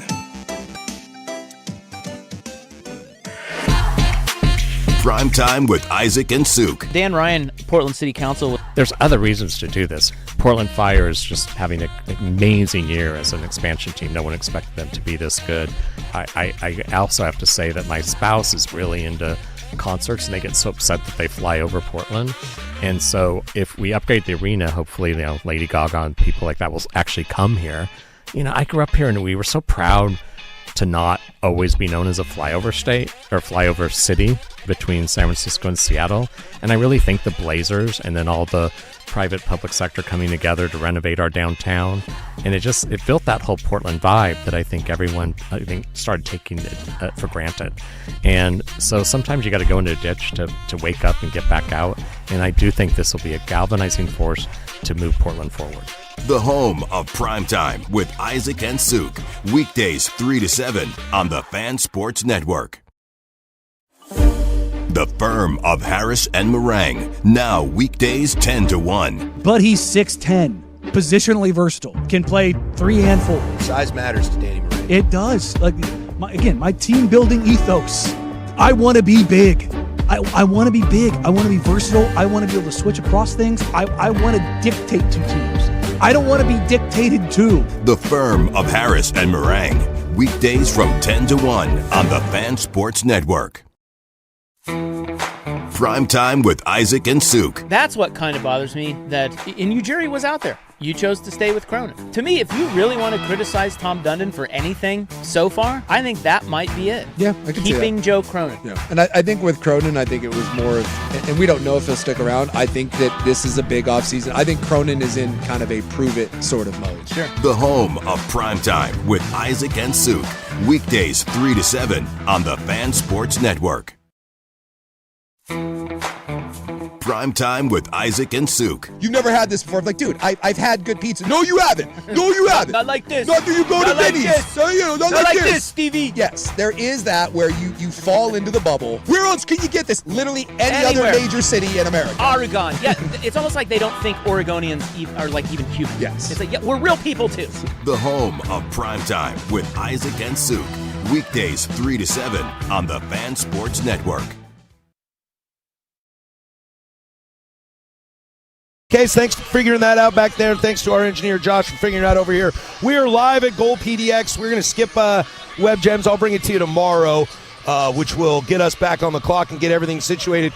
Guys, this is a site that you need to be a part of right now. This place is absolutely slammed. Game is about 10 minutes away. They're doing anthems right now. Again, a heavy pro England crowd here. And if we get lucky and a goal is scored in the first half of this game while we're on the air, buddy, it's going to be loud. It's going to be real loud. We are live at Gold PDX on the corner of 18th and Hawthorne in Southeast Portland. Danny, you and I have the absolute worst seats in the house. Yeah, our backs are to the game. We see the 200-plus people out here now, though. I have the game up on my laptop, but good news, I'm probably 30 seconds behind everybody. Awesome. So I will not know it. The crowd will let me know what's going on. However, don't worry, everybody. I got a beer in my hand. There you go. You waited till, not noon. I got a little antsy there. Yeah, shocking. I got a little antsy, and it had to happen. Had to happen. Oh, yeah. It should be a pretty interesting situation. A lot to get to in the big nooner. Aaron Heinsohn is in the house. You hear him on Timbers broadcast here on The Fan with Fletcher Johnson. They have the Sounders tomorrow in Seattle. They'll be broadcasting live from up there. We'll talk a little World Cup with him. We'll talk a little Timbers with him. Probably getting a little bit of Blazers near the end of the show today. And again, come on down to Gold PDX. Our sister station 94.7 is here. Our friends at Cricket Wireless are here. Gold PDX puts on a great show. There'll be a raffle at halftime, so you still got a chance to get in here. There's a little space. We're standing room only at this point, but it's going to be a banger of a game. Let's get to the big nooner. 2 down, 1 to go. Portland sports leader, the Fan Sports Network. This is the International Soccer Report, brought to you by Gold PDX on the corner of Southeast Hawthorne and 18th Avenue. Food, spirits, football. Mikel Oyarzabal strikes first for Spain. just a glimpse of the World Cup final. That was Spain's PK versus France yesterday. Oyarzabal with the 1-0 goal to give Spain the early lead over France. The International Soccer Report is brought to you by Goal PDX. The fellas are live there right now. Try to get down there before they get out of here. The Firm will be broadcasting live when the Global Games biggest tournament will kick off. Goal PDX, food, spirits, football. Speeding catches up with you, paid for by NHTSA. Pat Boyle here to help you beat the books with Westwood One Sports. World Cup semifinals, I think.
Now, from the George McCoy and Warren Allen Sports Desk, a Sports Center update on the Fan Sports Network, 105.1 FM and 1080 AM.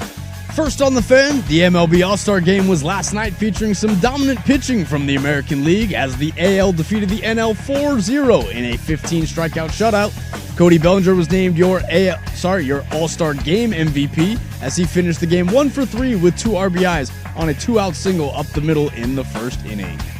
Over to the World Cup as we have our next semifinal match today at noon as Lionel Messi and Argentina face off against Harry Kane and England. The last time England and Argentina faced off was in 2002 when David Beckham helped lift England to victory in the group stage. And with the memory of Diego Maradona's Hand of God goal looming in the minds of many, we get set for kickoff at noon in Atlanta. Your Portland Timbers are back in action on the road tomorrow night as they will take on the Seattle Sounders for a 7:30 kickoff. You can catch all of tomorrow's coverage right here on 105.1 FM and 1080 AM when pregame coverage kicks off at 6:30. And finally, it's Open Championship week here on The Fan. Golfers are prepping to tee off at Royal Birkdale Golf Club in Southport, England tomorrow morning. Scotty Scheffler, he comes in as your outright betting favorite in the tournament. followed by Rory McIlroy and Matt Fitzpatrick.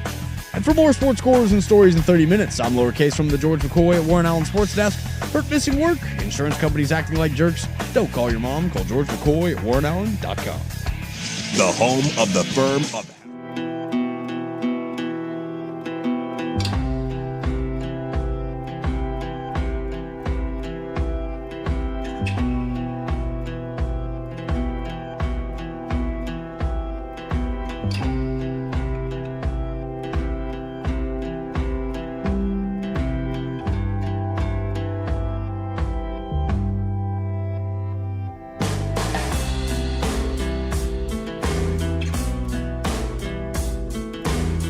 You are my associate, my personal assistant. You are my weapon. You are leaving. and Danny Marang. Gotcha, Aaron. Get inside of his ball. Open Championship Week on The Fan is brought to you by Langdon Farms Golf Club. There's no better course in the Northwest for year-round golf. Book your tee time at langdonfarms.com. The firm of Harris and Marang on the Fan Sports Network, 105.1 FM and 1080 AM. The Fan. All right, it's the big nooner. Game's underway. England, Argentina.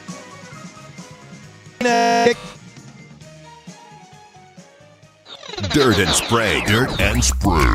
Weekday mornings from 6 to 10. You can try this at home. I don't know why we're still doing this. I don't know if this is the standard Blazer thing. And I see it in the media, too. It's not just fans. There's media members that are doing it. I've seen enough of it to just tell you, like, no, this is never...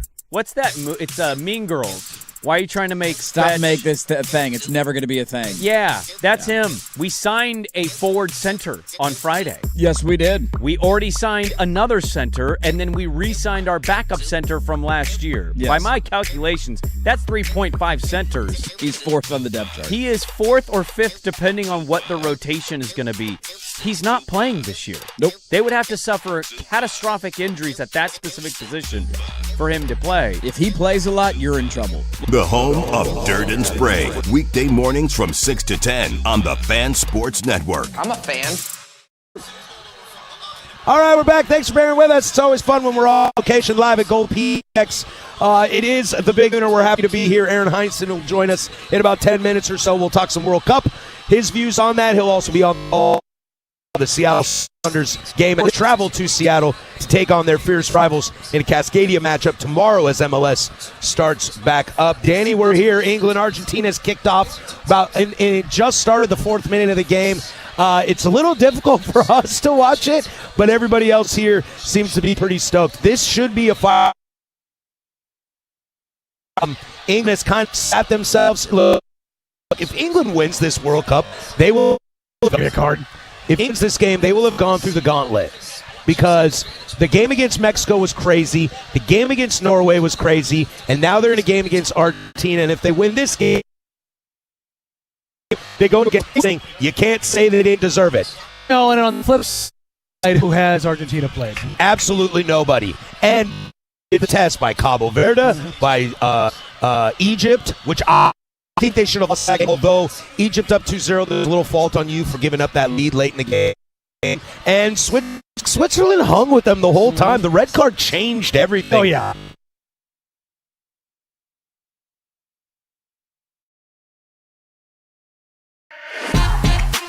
Prime Time with Isaac and Souk. Dan Ryan, Portland City Council. There's other reasons to do this. Portland Fire is just having an amazing year as an expansion team. No one expected them to be this good.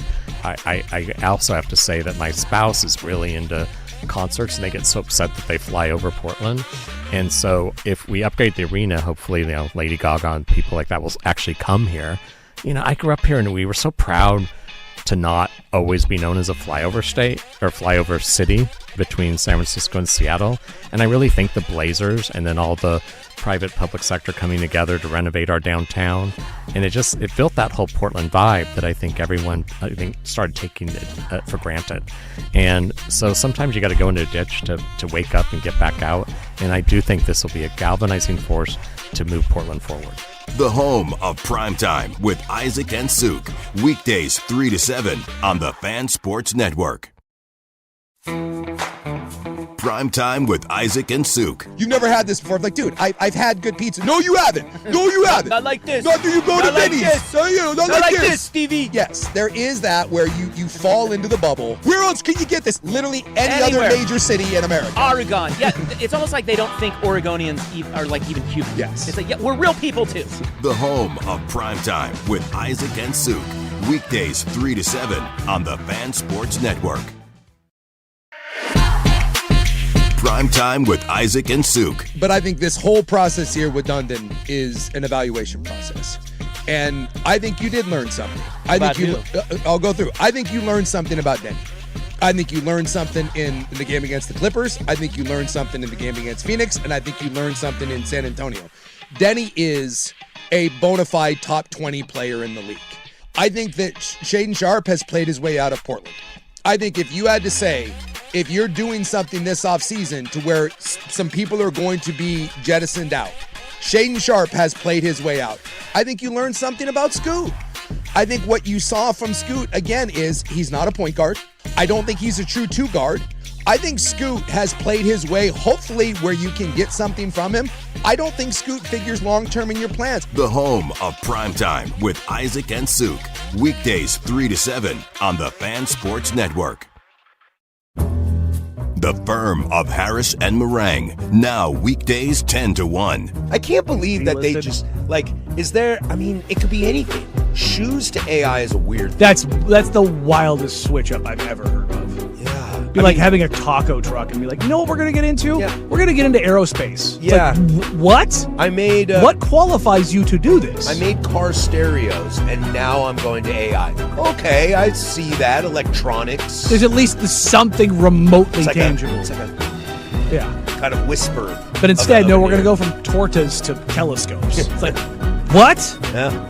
I don't... Guy just really likes getting stoned, eating tacos, and Stare staring in at the space. sky. He's like, you know what? Screw it. But that's trademark. Stay away from it. Torches and Telescopes. That's my restaurant. Torches and Telescopes sounds like a really crappy band name. Oh, I'm clipping that. The firm of Harris and Marang. Weekdays from 10 to 1 on the Fan Sports Network. And we're back here live at Gold PDX, England, Argentina. We're in the 8th minute right now. 0-0. Little chippy game. Little bit of a chippy game here. But we're really excited. We had 6 fouls in the last 30 seconds? Talking about this matchup. I just feel firmly that Argentina has played with a lot of... They've won games that maybe they shouldn't have or kept them too close, that the clock might strike midnight as an England, in my opinion, playing very, very well. I wouldn't say England's playing France's level, sans yesterday, but England has still been pretty good. That Mexico game really put something in their brains that made them say, hey, let's get this bad boy going and let's go win this thing. Well, yeah, you don't want to go out there and be the team that comes out flat-footed now. Without a doubt. You can't go out there and play with arrogance. You got to go out there and get it done. And these teams have come out flat. I mean, you look at both Argentina and England. There's been a little bit. I mean, don't be wrong. There's been some physicality, but the exaggeration is already starting to pile a little bit. And I hope the ref gets a hold of this pretty quick. I don't mind the physicality, but there was a foot foul, and you thought somebody got hit with a 50 cal. It's like, come on, guys. Interesting point for the ref. Some clickbait stuff here for you. This referee crew is MLS. They're MLS, and the head ref has officiated 5 games of Lionel Messi and Inter Miami, and Messi is 5-0 in those Oh, weird. games. He's not lost. I was sharing that. I was laughing about exhibit yesterday, and he goes, well, to be fair, most MLS refs, Messi wins the games that he fair point. I mean, it is fair, but it's also... It's a little clickbaity. I mean, also, I like to have somebody to point the finger at. It's more fun that way. Blame the MLS refs. Yeah. Also, just think about that. MLS refs getting World Cup semifinal? In FIFA. Yeah. You get a World Cup semifinal, that's a pretty nice gig for you. I mean, there's only one better. There's only one better. There is only one better game to have. The crowd here is booing Gianni Infantino as he is on the screen. And it's unanimous across Argentina. They've all become friends here. An interesting point, Danny. We were talking about teams that have history. And but nobody played when Bex got that red card in 98. Nobody played in 8 and Argentina and England. They don't forget that stuff. No. And that's kind of what we're talking about with beating the ghosts. You know what I mean? So I think that those things do factor. They do they do matter. And little palpability in the crowd here, even though overwhelmingly England, there's a little pucker factor. I enjoy this. I like this. It's just going to be here at Gold PDX on the corner of 18th and Hawthorne. Our sister station 94.7 in the house as well. Cricket Wireless, our friends over there as well. There's going to be a nice raffle here at halftime. Here into that as we sit in the 11th minute here. England, Argentina score 0-0. Look, I'll tell you what, Johnny Infantino has been very polarized, and I think deservedly so. The expanded teams have won. The expanded tournament has won. And then they're going to get bigger. But here's the thing.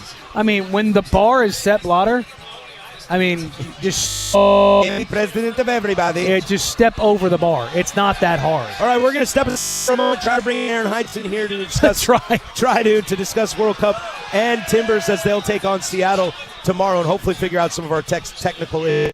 Let's don't go anywhere. 105.1 The Fan. The big.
Timbers calls right here on the Fan Sports Network. International break, then, amigo. Patrick, it was fantastic. Had a wonderful time. Went to the U.S. Australia. That was quite an experience. Nice. Better than my buddy Jake Zivin, who went to the Belgium game. Yeah. Yes. But it was, it was cool to see. I'd been to World Cups before, but I'd never seen the United States play in a World Cup like that. And I think actually really hit me when they did the national anthem, but they didn't have anybody sing it like we do in Portland. It was just the crowds. It was an amazing experience. That's really cool. Awesome. We'll get some insights from you about Sounders Timbers coaching stuff, transfer. We'll get to that in a minute. But I want you I've interviewed a bunch of people. We talked to Taylor Twellman, Rob Stones, people. We always kind of ask this question. Don't be a broadcaster. Be a little kid. This World Cup so far. Well, Taylor, Rob, did they have a good time? They've been having a good time. Yes, they have. Well, I mean, I'm not going to be original. The Cape Verde story, for me, one of the best. I love that. I've loved the knockout round. I think, honestly, yesterday's game, I thought the Norway-England game was phenomenal. Yesterday's game between France and Spain, I think Spain, with the way they play and control the game, was fantastic. For me, that's the kind of stuff that gets me excited, watching what those guys can do out on the. We were talking about this a little bit. The idea of I think a lot of people looked at expansion and said, I don't know. How do you feel expansion? Because you don't get the Verde story without it. Yeah, you don't. And now we're going to get bigger. Yep, sounds like it. Is it too big at that point, or is this the right spot? Have they earned the benefit of the doubt of saying, hey, you know what? Maybe adding some volatility to this does make this a little exciting. I think it's still worth the conversation. I think you also get a couple other teams that you do. Maybe we're not the best, but I think it's worth more of a conversation. I think to go a little bit bigger, I don't like 48 simply because the third group stage game, you can know exactly. Some teams do what they need to do, which didn't seem fair to me. But at the same time, you go all the way up to whatever their number is going to hit. Do we need qualifying at that point in time? So I don't know. We'll see. That makes the tournament like a huge, long process. So I don't know. It was like a month. And we probably won't get the gaps that we do with rest. Yes. And does that change the product? It would be a lot. Yeah, it would be a lot. But for me, I think the one thing I a little bit was some of the group stage games when you get together with a group of 32, with 32 teams, you have a group of death. I can't wait to see what happens here. And some of that was lost a little bit for me. Well, I think the Scottish would disagree with you. Morocco is still them. No, you're right. Somebody had to get one. But you're right. They tend to be like serious groups really of death. Serious. Yeah. All four teams could advance. Yeah, absolutely. America knows a little bit about that. Yeah, exactly. There was a little bit of that. But Cape Verde story for me, that was like, man, I loved it. It was awesome. Let's get a little bit into USA. Okay. I know it's a touchy subject. We've seen a lot of the national media. Team USA, a little bit deserved. I think a little overblown. Christian Pulisic has taken a lot of heat from. I don't want to ask expectations or what you thought, but you're a former player and you cover this game and you watch this game. How on earth can America, or any team for that matter, I would argue it's a little bit yesterday, come out in a game of that as flat as they did? What is that? The Flo Balogun situation? Is that too much pressure? Like, is that with Belgium? What causes that in the player's perspective? Because I think we can all agree, pretty low energy, pretty low focus, and just kind of a massive letdown. Yeah, I think you kind of hit the nail on the head a little bit. The Flo Balogun action for sure. It's hard to touch on. There's a bunch of things. Belgium immediately was said, we got the players to do this. They have a lot of world-class players or formerly world-class players. They could dictate the play where we kind of lost it there on the back foot, and then the mistakes started. I can't explain the mistakes. To me, Tim Ream was an amazing player. Captain in the Premier League, one of the first guys to do it in American soccer. Didn't have the best game, but nobody had a great game. None of them. They got shut down, and that to me is somebody, as we still learn as just the U.S. men's team in 1990, we started playing World Cups. Belgium's been doing it for far longer. We took a huge break from 1930 to 1990. So we're still learning about tournament play, I think, is really where it comes. It was disappointing. It was disappointing to go out like that. We're a better team than what we showed. So that part doesn't worry me, but, it was a tough result. Aaron Hines joining us, our voice of the Portland Timbers. You can catch the match tomorrow. We'll get to Timbers here in a little bit. Still talking some World Cup. That's what creates, freeze situations where you start making mistakes that are so boneheaded that that is not lack of quality. That is, you're on the ropes. The flip side is and I was really encouraged to see this, and I was at a bar watching the game, and we knew within about 2 minutes, things don't feel right. Later on in the game, things started to, I don't want to say turned around, but Sebastian Berhalter comes in. You saw Gio Reyna come in. I thought Pochettino did his best to get things going. And I remember sitting at the bar and looking around, everyone's super down and morose. And then Berhalter has a nice shot on goal. And he's running back and flailing his arms up like, let's go. And I tried to do the same to the bar, and nobody cared what I had to say. And it felt that way on the pitch as well. Now, I would argue some of this should go on. Pochettino was great throughout most of the tournament. Where do you see him, potential future? What kind of blame he should probably take for some of this? Or if in reality, that's how he takes it? It's a good question. I think it's a little bit of, he takes some blame for not getting perhaps prepared the group stage again. You go back to the group stage, the way they started against Paraguay. Paraguay was surprisingly at a rough game in that game. The U.S. looked like $1 million. Then after that, Australia, okay. Turkey, not great. They did what they needed to do. Right. You know that everybody's watching, thinking like they haven't faced a real tough one yet. And again, the Flo Balogun thing, Belgium knew what they needed to do. And they were pissed off. Yeah, and they had been mad. based in Seattle. I think that helps too. Belgium was based in Seattle for most of the tournament. Mm-hmm. They had plenty of time to prepare. They hadn't been jumping around all over the place too much. Not that the U.S. was either, but they were really and made a statement. And I think Pochettino, we'll see what he decides to do. He's got a lot of options, a big international coach. I keep him. I mean, he's a quality guy, and he's a guy that's willing to give talent a chance as well. We'll just have to see where Poch's path and more systematically with Team USA.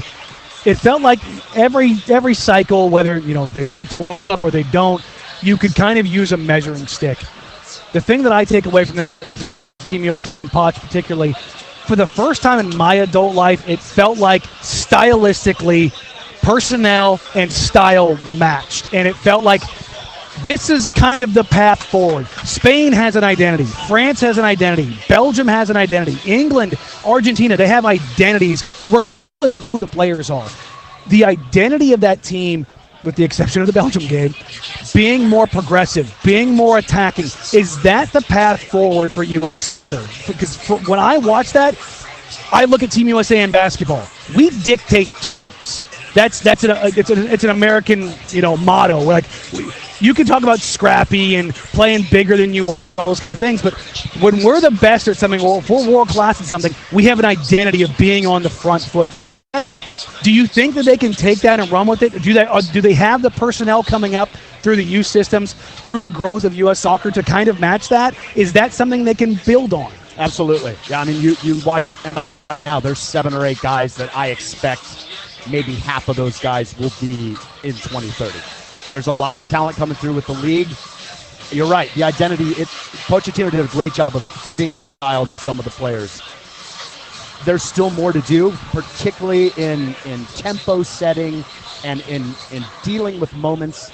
But you got to just keep doing that kind of stuff in these I would love to see the United States in playing South America more. As much as possible. Those are really high intense games, and maybe we can get more as we go on. But yeah, I think it absolutely. He did a nice job of doing that. We'll see where it goes.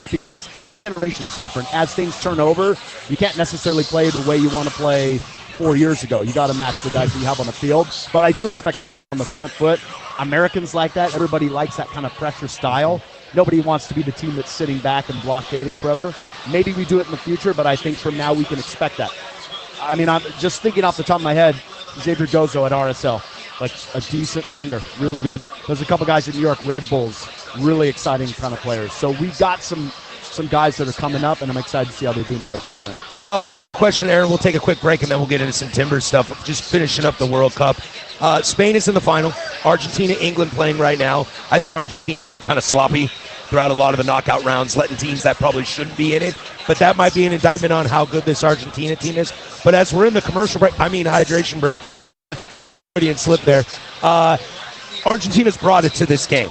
England can sustain that. We saw what they did with Stadio Azteca. That was a gutsy hostile territory. We saw them look better than Norway. How do you see this game play out? And if so, how do you see the final? Yeah, well, I saw the first few minutes here. Everybody expected a lot of history with these two teams. Everybody talking about the 98. Just to give an example, the 98 game. Diego Simeone, who's now the coach at Atletico Madrid. His kid started today. They started Simeone 71 minutes before this game. Come on. There's nothing in that. Nothing in that at all. Already testy. They're going to try and get England, unsettle them. This England team has showed real maturity. They have been amazing. I think if they get through this, win this game. For me, Spain right now it's pretty easy to say. I was talking with Danny. Spain reminds me of for some different reasons, in the sense you're off a Euro that you won. You're a younger team up and coming. That team in 10 had the most amazing midfield of all time. That's the best team. But this team you're starting to see is playing that kind of post-Pep ball that we've seen the world's game kind of move to. I think you're in a spot. But England, I keep saying, there's no player in this World Cup that wants it more than Harry Kane. Yeah, absolutely. I mean, both those guys have been extraordinary. I think Thomas Tuchel knows his team inside and out. They'll have a task. They got to get through this tonight, but it's been a great game. It's a great atmosphere here, too. He's Aaron Heinsohn. Join us. So stick around for one more second. Comes back tomorrow. You'll be on the call with Fletcher Johnson in Seattle as we take on the hated rivals, which you can check right here. We'll go to MLS and the Timbers next. We'll toss it to Casey with sports. Now, from the George McCoy and Warren Allen Sports Desk, a Sports Center update on the Fan Sports Network, 105.1 FM and 1080 AM. Thank you for hanging in with us during our technical difficulties. First on the Fan, the MLB All-Star Game was last night, featuring some dominant pitching from the American League representatives as the AL defeated the NL 4-0 in a 15-strikeout shutout. Cody Bellinger was named your All-Star Game MVP as he finished the game 1 for 3 with 2 RBIs on a 2-out single up the middle in the first inning. Over to the World Cup as we have our next semifinal match today. That kicked off moments ago. Lionel Messi and Argentina are facing off against Harry Kane and England. The last time England and Argentina faced off was in 2002 when David Beckham helped lift England to victory in the group stage. And with the memory of Diego Maradona's Hand of God goal looming in the minds, we are set in Atlanta. Your Portland Timbers are back in action on the road tomorrow night as they will face off against the Seattle Sounders for a 7:30 kickoff. You can catch all of tomorrow's coverage right here on 105.1 FM and 1080 AM when pregame coverage kicks off at 6:30. And finally, it's Open Championship week here on The Fan. Golfers are prepping to tee off at Royal Birkdale Golf Club in Southport, England tomorrow morning as Scotty Scheffler, he comes into the tournament as your outright betting favorite, followed by Rory McIlroy and Matt Fitzpatrick. And for more sports scores and stories in 30 minutes, I'm Casey Smith from the George McCoy at Warren Allen Sports Desk. Hurt missing work? Insurance companies acting like jerks? Don't call your mom. Call George McCoy at warrenallen.com. The Fan is live on YouTube and Twitch.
La Liga or Serie A odds to start back up. It's like, now, baby, we're tomorrow. Yeah, and a big one. And a big one. A big one, yeah. Oh, I think the MLB they were doing in there. Yeah, for sure. No, it's going to be great. They're going to keep the grass, from what I understand. So that'll still be there. Just for the game? Well, they're going to keep it for a couple weeks. It sounds Okay, like, all eventually right. it's going down. So we'll see. Well, when the Seahawks show up, that's yeah. It's going to be awesome. Timbers, obviously, a lot changed. So we'll see where we go. But, yeah, Jack Cassidy's got a project on his hands. Going to get involved and see how the team looks. Yeah, James, Timbers fan last night, which you didn't check. If you didn't check, you can go find that wherever you get your podcasts. Tuesday nights from 7 to 8. We kind of talked about it. I think something to keep into perspective. Despite how frustrating the first season was, despite the first half of the season, how the optics were, managerial situation, now it's a change. Timbers are only 6 points out of the playoffs, and you've done a little over a third, but less than half of the season. I think because things are tough, it's easy to panic, but we should all probably calm down for a minute. Yeah, there's still plenty of time. I think for the first couple games, you take a look at the next 4 matches. That involves Seattle twice, and it's the League's Cup break in early August. Those 4, what I think I want to see is just more of an identity for this Timber side. What's Jack Cassidy going to bring? Is the team going to buy in?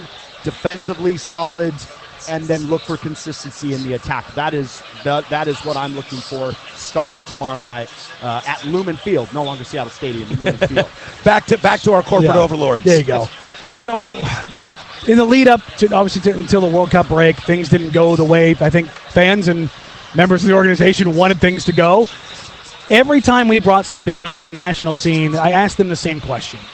What is the identity of this team? And the crazy thing was I got feedback.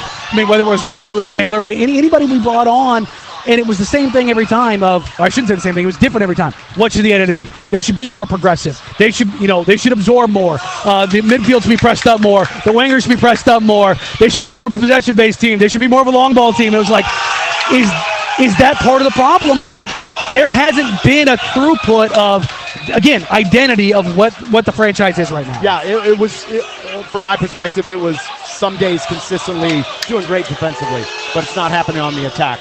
Other days, vice versa. Attack's going great. Defense, there's some errors.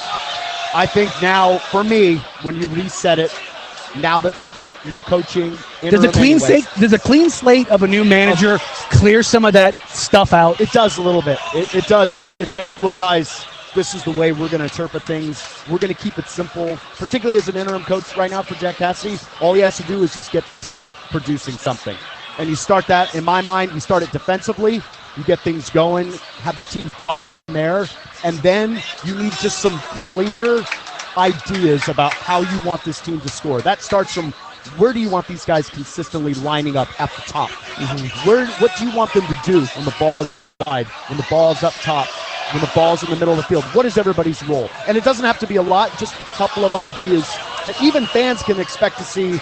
Oh, Velda should be this ball is here, or Bassett should be doing this, etc., etc. And you can build from there. But just for the first few games, clear ideas, particularly in the attack. When you get this team, from your perspective, is this a team that needs to play more compact, that needs to play a little bit tighter, or is this a team that needs to play a little bit more spread the field and stretch things out and use some of those winger abilities to kind of open some things up? Because I look back at the time, one of my favorite Timbers players of all time is Audie. I love a true target man. I love somebody who's 6'3", 6'4", who's a threat and makes a defense stay compact, and then you can attack from the outside a little more. When you look at this, is this a squad, the way they're currently assembled, that needs to be a little more hybrid, or do they need to spread things out? Do they need to play? When you look at them tactically, when you envision this team and this roster right now, what's the best path forward? I think to start, I'd like to see them perhaps be a little bit more committed to defense, and that means from their defensive third, better than being behind the ball. Just about everybody. Maybe Kevin Kelsey can stay a little bit higher. I thought he was one of the bright spots to start. But I think for that, I think when you look at the Timbers sometimes, particularly, and Phil Neville said this, when they were on the ball is when they were almost the most vulnerable. It was lost too early. There was too many gaps at times. I would love to see this team, as everybody knows, when you're playing the Timbers, it's going to take this team down, and then they can make a goal from here, from there, whatever it may be, however that may look. But for me, that first part has to be solidified first, and then I think that builds for an attack. So when attackers understand, look, really odd, I'm doing my job defensively, and now I understand going forward what my role is as well, and that builds confidence in the attack, and things can get going. Aaron Heinsohn, you can hear him on the call tomorrow as the Timbers take on the Seattle Sounders in Seattle along with Fletcher Johnson. A real an update of what you hear behind me. This referee has let England be a little physical with Leo Messi, much to the chagrin of the Argentinian sitting next to me. But then did get a foul called on him. That was a clear fall, I believe, or foul that was on Spence, who threw. Then there was a little bit of a scuffle. Anderson got a yellow. Spence got a yellow. Somebody on Argentina got a yellow. So the cards are coming out. But interesting to see in this game, this MLS ref is letting them play physical with Messi, which is something that I've always known that takes him out of the game. Let's talk about the Sounders squad tomorrow. We're going to cover right here on the Fan Sports Network. What poses do they strike for this Timbers team? Is it kind of stepping on the foot when someone's kind of down, or are they ready for a team that's had a lot of rest? Finn's been playing, but is now back in the team. They're kind of ready to go. There's no more excuses now. Everybody, if you want to blame the manager, if you want to blame the signings, whatever it is, none of those are out the window now, and it's on you to play. Yeah, absolutely. So you're talking about what can the Portland team do tomorrow against Seattle? Yeah, again, I think this team defensively going in there just frustrating the Seattle team. You know Seattle's going to have a little bit more possession. That's the way they play. And the Timbers have always done a wonderful job at exploiting the gaps that the Sounders will give you when they do their build-up. I expect the same, or through Anthony, whatever his role may be, Kevin Kelsey. But it's going to be a battle. And, have struggled a little bit to score goals as of late. Will be wanting to come out and make their mark. So I think it's an opportunity for the Timbers to come in and kind of, after this team has hosted the World Cup and had that excitement, take it to them. What do you like to do before games in Seattle? You're a Seattle guy. What do you like to do up there for you Army guys going up there? What is it that you love to do? I love to just sit there and hang out in the stadium. I love seeing the Army. They get stuck up in that northeast. They're all up there just cheering and going wild. It's fantastic. Well, your mortal enemy can't give you a good spot. Yeah, no. Man, I'm a USC football fan, and their band plays the same song the entire game, and you watch them and they go into Autzen, put rows up as far away from the field as humanly possible. I get it. You're just like, no, you're not going to allow it to happen. Yeah, totally. No, but you could still hear them. Like, they're amazing. Like, you can hear them as everybody's warming up. It's a real statement. How does it sound up there? Like, because it's a stadium. Yeah. You know what I mean? It's not your traditional, even in England, even some of the bigger stadiums, they're boxes and you're on top of it. There, as loud as that stadium is, does it get the same kind of roar that it does during an NFL? Like, does it get that kind of loud? Not quite. I mean, the upper deck is closed for the most part. But this Sounders-Timbers match, the whole bottom bowl is packed. It's absolutely packed. it's still it's an incredible atmosphere. It's not Providence Park, for me, you know. No, you're on.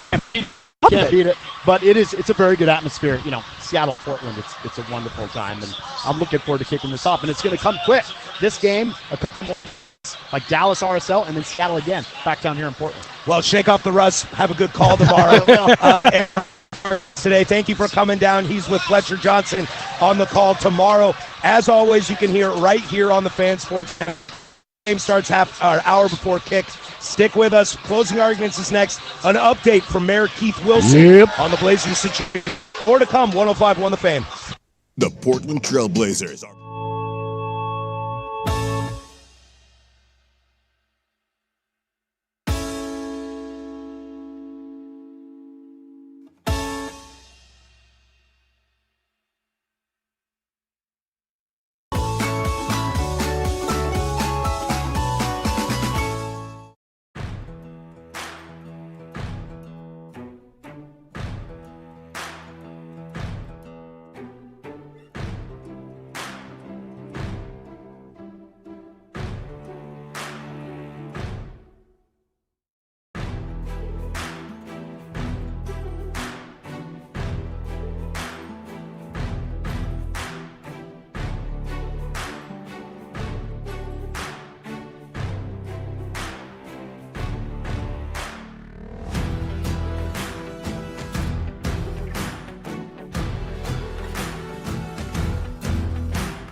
.105.1 and 1080 The Fan.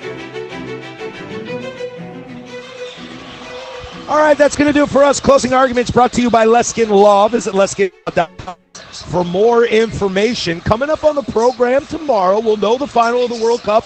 We'll get into the rest of this Argentina-England game as it is still 0-0 in the 48th minute just started. Not much stoppage time, so this will be halftime in no time. We want to give a fat shout-out to our friends here at PDX, Bring the Wireless, 94.7, our sister is here as well.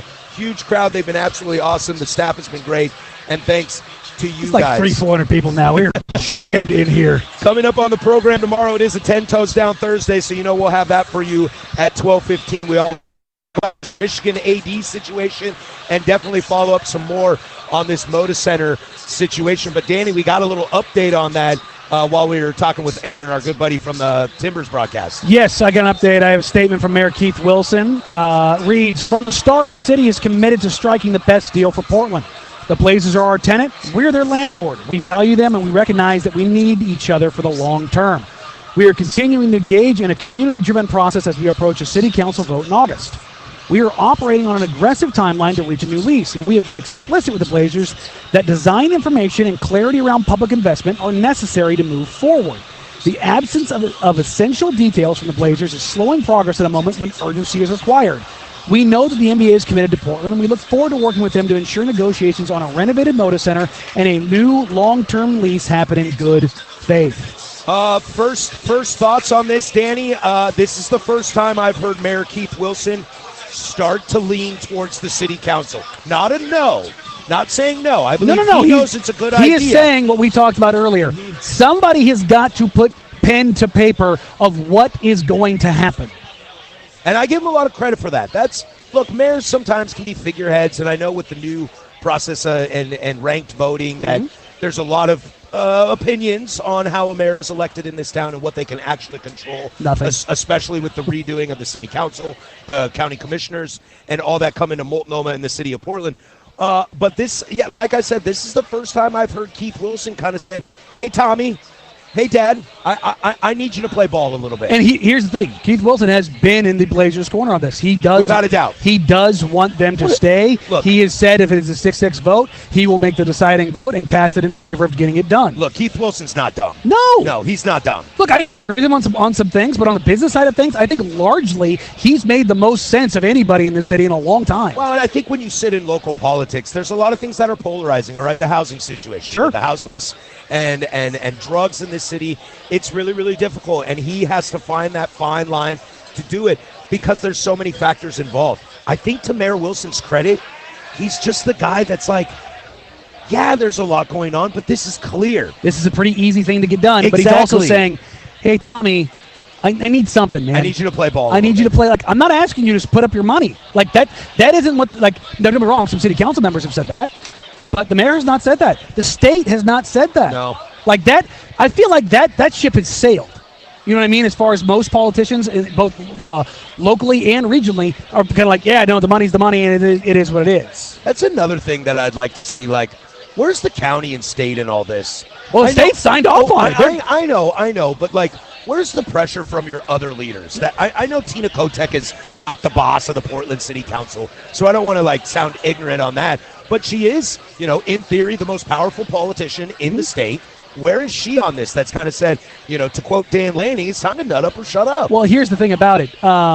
Whether you're right or left, what's happening here in a couple of months? There's a gubernatorial election. Okay, does Tina Kotek want to be the one that's like, yeah, no, we're going to put all the stop signs and all the flags in front of this from happening? Do you think they want this done before the elections? I definitely think they do. I do too. Has the state already put their 365 and said, yeah, here you go? Sure have. And you know what? They're washed clean of the situation. I just mean it from but I mean leadership. But they're also trying to be careful because again, she's on the left side. If she starts leaning on her Portland constituents in the sense of like the government side of things, could you create a division? So can she lean on them that much? Because whose vote are you counting on in 2 months? Yeah, right. Your constituents. Again, we've talked about this off air so many times. What's a politician's number one job? Stay elected. Ding, ding, ding, ding, ding, ding, ding. And if you don't, and special interest in insider trading. See, we agree on something. See, well, yeah, I probably hate that more than you do. I don't know, man. I don't know. I despise it. But it's one of those things where it's like, should her and her right side of the political aisle opponents be in lockstep on this? Yeah, and guess what they are. in lockstep on it. It got done. And that's the other side of this, Danny. Like, I know we are the most political show on the fan. Sure. Like, just us, our dynamic is so different in how we view on stuff. And that, I think, is a failure of the dad side and the city council, the pro funding side, is that they've let the other side make this a political argument, when in reality it should be an argument about Portland. It should be an argument about the city and what's best for the city, not getting fiscally conservative or, the liberal side that can kind of sometimes say not sometimes, they will always say screw billionaires, but also can be a little less invested in sports. I heard this great segment on Primetime yesterday. They talked about the percentage of people that think they could score a PK, and clearly is higher for Republican voters because they got a little more like, I own guns, I got this, I can do this, I beat my chest, I believe in that. And they've made this become divisive like that, when in reality, and that's what I think you and I have tried really hard. I'm a little less redundant, but I understand where you're coming from. That's why I think you and I have tried really hard to look at this for what's in the best intentions of Portland. And that's what these guys are missing. They're too busy fighting amongst themselves that no one's thinking about what's best for Portland. And Tom Dundon can sit there and go, if you don't care about Portland, why the hell should I? I had somebody bring an argument to me that I thought was pretty damn telling. The gist of it is, you can build this arena plan, like if you want to take it from the left side of politics, that billionaires are footing the bill. Yeah. Like, there's no public money going towards this. You could make it a literal win of, like, I mean, how many cities outside of Portland love to say tax the rich more than this city? Nobody. It's Portland, Seattle, San Francisco, maybe New York. Maybe New York. Like, those are 4 cities in this country. Mom Donnie. You can literally look at this and say, we're making them foot the bill. Like, you go through it, all the way through it, whether it's PSEF, it's the taxes that are coming out of that, the money that's already being put aside because of the jock tax, the income generated by the players and the executives and the high earners of the Trailblazers, the high earners of the Timbers, the high earners of this city and of this market and of this state. Guess where that high interest rate or the high level tax rate is gonna fund? Right. It's literally them. So this whole idea of, like, well, you can't take the public's money, that's not where it's coming from. That's the thing. I look at this and I go, what on earth are you, like, you have an easy way to sell this, but you don't want to take the easy out. And I'm like, it's being gift wrapped for you. I understand that you want to take the idea of, like, you're sticking it to them by making them commit and putting it on paper. It's like, maybe just have a better relationship and a better understanding, but also, hey, Tommy D, optics, dude. I know you sit here and you say don't give a damn, but if you actually do it just a little bit, you'll have the fan base fully on your side, and they'll just put, boot to butt and say, get it done. What happens, lastly, Danny, and we'll continue this conversation tomorrow, what happens if some of the local media that's been on top of this, that I have disagreed with their practices and disagreed with some of their choices, what happens if they're right? Oh, if this team packs him and moves, but look, Bill gets to do a victory lap. He will get to. And he'll have earned it, because he would have walked through the deep waters. The idea of victory by the death of your city is an odd concept. I don't think he would victory lap it, but he would have earned the ability to say, I told you so. All right, that's going to do it for us. Great shout out to our AEs here and our staff here that put this together, our engineer Josh, to our friends at Gold PDX, Cricket Wireless, 94.7, our sister station, to Aaron Heinsohn, to everybody that's here. Second half of the England-Argentina game is next. I'm hanging around. It's time to get drunk, friends. Thank you for being a part of our day. For Danny Marang and Casey Smith back home doing the heavy lifting. Go do something I would do. Bye.